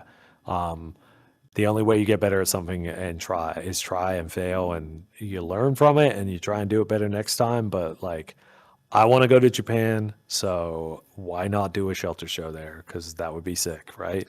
I know earlier on in the interview too, you mentioned a couple of things that I'm actually going to DM you a little bit later, because they have talked to me about a couple of things for the next couple of months, and I don't know, it might be something to plant the seed with you a little bit, kind of get your opinion on it too. Yeah, because again, you never know what's going to happen. You never know what the future is going to be looking like, and all of that's really when are we getting the Roman's voice one-liner at Shelter? We need to have you come play, but you have to say the line to get everyone pumped. I'm not the guy who says the line. I don't know if you're aware of that. Are you not? No, I'm not the guy who says you're in the mix of Rob Roman's voice. Okay, we need to find that guy. No, I already know that guy. I can make him say whatever I need him to say, but yeah, you need that as an intro on your set when you play. That's the one to mind. That's actually lore right now. I bet you so many people in the chat didn't know that was actually you, and it was someone else. But my staff has always asked me, we're on episode 47, and they keep asking me, when are we interviewing Rob Roman's voice? And I'm like, dude, I don't have a co-host. I'm just doing this by myself. Like, I don't know what to tell you. You need to get the guy that did your voice for you to sit and ask you questions. He has been in VRChat twice, and I don't think he wants to come in here too often. Right. Look, we'll just pay him money, and then he uses your avatar, and you just sit across from yourself. Awesome. But we put a mustache on it, so it just, and then it doesn't help that his avatar is actually an old man. Oh man, here, so I had to rig it, but I'm sure we'll get there. I'm sure there will be a sheltered thing for me at some point in time. I just played Refuge yeah. for the first time last year, so not too many people asked me to do anything. Anyway, Oh, it's VRC DJ Live. We're here with 2DD and Shelter, and before we end all of our interviews here, we do ask a rapid fire question. I know most of your answers haven't been rapid fire, but we're gonna do our best here to hopefully get the wheels turning, see the smoke coming out of your ears. Before we get out of here, after talking about everything that we did on the show tonight, what is the best piece of advice that you would give to either beginner DJs or anybody coming into our scene? have fun with it. Don't be afraid to talk to people. Do your own thing, and don't put pressure or stress on yourself to be the best thing or like achieve crazy things. Just do your best and have fun. Most importantly, have fun. Yeah, coming into VRChat and having fun. That's a crazy concept to me. Who are what are 3 artists that you're listening to currently? Free artists, I'll say like recent releases on ShelterNet. So Arif, they sent a demo in. They put out a single on our label, like what was it, like a few weeks ago. They're from the furry community. There's a kid from Australia that makes amazing music. They really don't DJ that often, but they DJ'd at Shelter for the first time, and they absolutely killed it. That set was sick. I would say everybody on the ShelterCon or lineup is cool to check out. Like check out those people. People that people don't really know about. I don't know. There's so many people in here. But yeah, I would say also. I don't know. I'm not just talking about here. I'm just like like if you In general. on your Spotify, who are you listening to? On my Spotify, Claybrook, Alex Perez, but most people know him because he runs 1985. Saint Miller, Phaedra is he played Shelter and he's releasing crazy music. Controlla, he played Shelter, plays crazy music, but these are people who are outside of VR that have been releasing crazy music. Or if you just go on my Spotify, there's a playlist on there called Freak, FERQ. I know Spotify kind of sucks, but like it does live on there, and I actually have a playlist that I keep updated with stuff I listen to. So if you like really want to know like what music I like and I'm playing and putting in my sets and stuff, I try to update that like once a week. So if you just go on there, you can just go through there and like listen to anything that I put out. Not for nothing too, but it might be worth our time, maybe even in the new year. Looking at my staff back there, that we should probably put together a Spotify of all of the things that all of our guests have been listening to as well. I think that'd be really kind of neat. I mean, we have VRC DJ Radio from time to time, and spoiler alert, during the holidays, we're going to have VRC DJ Radio again. But at the same time too, like, it's fun to hear what other people are listening to, some new artists that we could check out as well. You kind of already partially answered the next question, but who are your top 3 DJs in VRChat that we can probably check out? Oh, that's a tough one. Because there's so many great people that play at Shelter.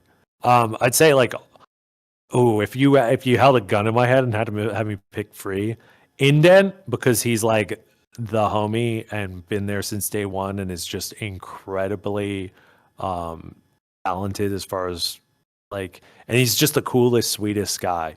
And he kind of just pops in and out. He doesn't try really hard, but he plays like insane sets. I'd say Indent. I gotta give props to Gloomstone because I've known that guy forever. He did like one of the early releases on ShelterNet, but he's kind of does his own thing at Static, and like he constantly is releasing cool music that's like his own vibe, and like he's always releasing stuff, and he has his own like music style. He has his own event, and he just kind of does his own thing, and I really appreciate that in like somebody. Like that's a really cool thing that I don't see too many people doing. And then I'd say like I'd put Arif up there, who just played Arif, the released on our label, because they're like I've never seen them play anywhere, and they make like insane music. Oh, and then there's I'd say a special bonus round. What's his name? Oh, he played a while ago. He's another furry DJ. It's Wolf something. But if you look it up, it's like someone who played Shelter. If you go into Shelter events and search Wolf, I forget his full name. Wow, I'm like, this guy's sick, but I don't remember his name. Look at me. Wolf Magic. Yeah. Shout out Frosty. Wolf Magic. Wolf Magic is like this. They're in the VR community and they're super slept on. And they're like virtual riot level production. Their music is insanely cool. Like they're so good. They're so fucking good. And like people just don't know about them. And they should. And hopefully we can get them on the program too. I mean, that's the other part of the reason, like, I'm just like, who's your favorite DJs? Then we got to look into it and be like, oh, let's come on up and we'll see what they have to say in the future. Before we get on out of here, where can we find you and Shelter on the internet? People get confused. The social media for Shelter is actually Shelter VR Club. It's ShelterNet on YouTube, and then the group is ShelterNet. Because to explain, a lot of people get confused because they're like, "Oh, I love ShelterNet," but ShelterNet technically is the media label that releases all the sets and releases all the records, and then Shelter VR Club lives under ShelterNet. So ShelterNet is like kind of like the overarching thing. Shelter VR Club is the club experience, and then you have me, 2TD, and you could just search 2TD. I don't think there's too many other people on there. It's got a bunch of weird characters under it, but if you search, I'll pop up. Just look for my annoying ass face. And then Kai is Kai 3D, and he does all the like world building and 3D work. But he's really quiet on socials, but he is a nice guy, even though. But you can find him there. But yes, ShelterNet, Shelter VR Club, 2TD, and then Kai 3D. And do you think the Discord is going to be the best bet to try to figure out more about ShelterCon? Oh yes.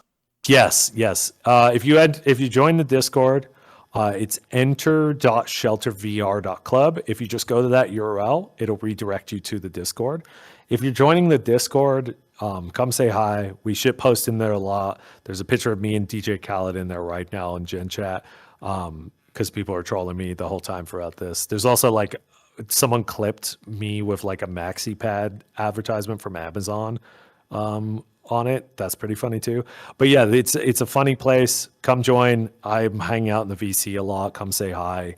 Also, if you are going to ShelterCon, there is a slightly more private ShelterCon Discord that's secret in a way, but we verify that you have a ticket for security and privacy. But if you have a ticket to ShelterCon, just message me or Chroma in the Shelter Discord, and we'll give you an invite to the like special server so you can organize. It just helps keep it like more private because there's, I think, 14,000 people in the regular Discord, and we don't want to like people to like be sharing personal like meetup photos and stuff in that. So yeah, if you just hit us, it's not secret, cool people only. In the chat, anyone can join as long as you buy a ticket. We just have to verify that you're actually going and have a ticket to come. It's just I want to keep people as safe as I can, and like I don't want just like random weirdos seeing like people's photos and things like that. You know, it's just like it's the best thing I could come up with. It's not perfect, apologies, but if you are going and you want to be in that, just hit me up and I will get you an invite. See, that's what I'm talking about. We get a bunch of people, and I think a lot of people are waiting for ShelterCon. I know in a couple of weeks there's this huge Central Florida meetup before EDC, and that's going to be kind of bonkers too. I've heard about that. Yeah, that's like pretty sick. And no foreshadowing or nothing, but I did talk with them, and for them hosting their own VRChat event for the first time, they've already sold out 200 tickets. So like. Good for them, but like you don't think that I'm not invested in trying to figure out the whole bit, like where did you all come from, what's going on? So again, 2TD coming up with ShelterCon every year. Kudos to you, man. Keep kicking ass and doing really great things for Shelter, and of course we'd love to have you here back on the program for an update of what you have done in the year as well too. Yeah, of course. Thank you for having me. I really appreciate the conversation. And everybody who listened to me yap for 3 hours. Right. So. It's always a good time, Appreciate though. It's a lot of good advice, a lot of good information, kind of even moving forward. But that's going to do it for us for tonight on VRC DJ Live. Of course, we're going to have all the highlights and for the replay up for you up on YouTube at VRC DJ Live. Please follow us over there. We have tons and tons and tons of content from your favorite DJs and communities and groups for you up there. Of course, if you are part of a community or group or you're a DJ yourself and you want to come on the show and kind of yap away and let us know what you think about our community, we have our Google Forms for you up there, as well as down in the bio here on Twitch. We're on Instagram, we're on X and Blue Sky for all of the latest of the upcomings, guests for the rest of the month. And actually, a spoiler alert, but next week's guest, we're going to be talking with Medlish, who's going to be coming, who just came off of 4 Seasons. Got to talk with him a little bit while we were out in Amsterdam, and he's got so much to talk about our community, what he's got coming up down the way. And of course, after Medlish next week, we're going to have our lineup for November as well. Again, X and Blue Sky is going to be where you're going to find all that information. We do have a link tree as well that features everything for you on there. Again, another spoiler coming up in a couple of weeks. If you want to prepare yourself and you're a DJ, VRC DJ Radio is going to be starting up again. I believe, I can't really announce it yet because I have to kind of talk to the staff, but I believe we're going to be having a segment either on Christmas weekend, so at least give you a whole month to prepare. But make sure you start preparing, get to practicing, and get your best set going. And we'll be able to post all that information up online. So, lots of talking on the show today. For 2TD and Shelter and VRC DJ staff behind the glass, I'm Rob Roman. Thank you guys for coming by to VRC DJ Live, and we will see you next time. Bye-bye.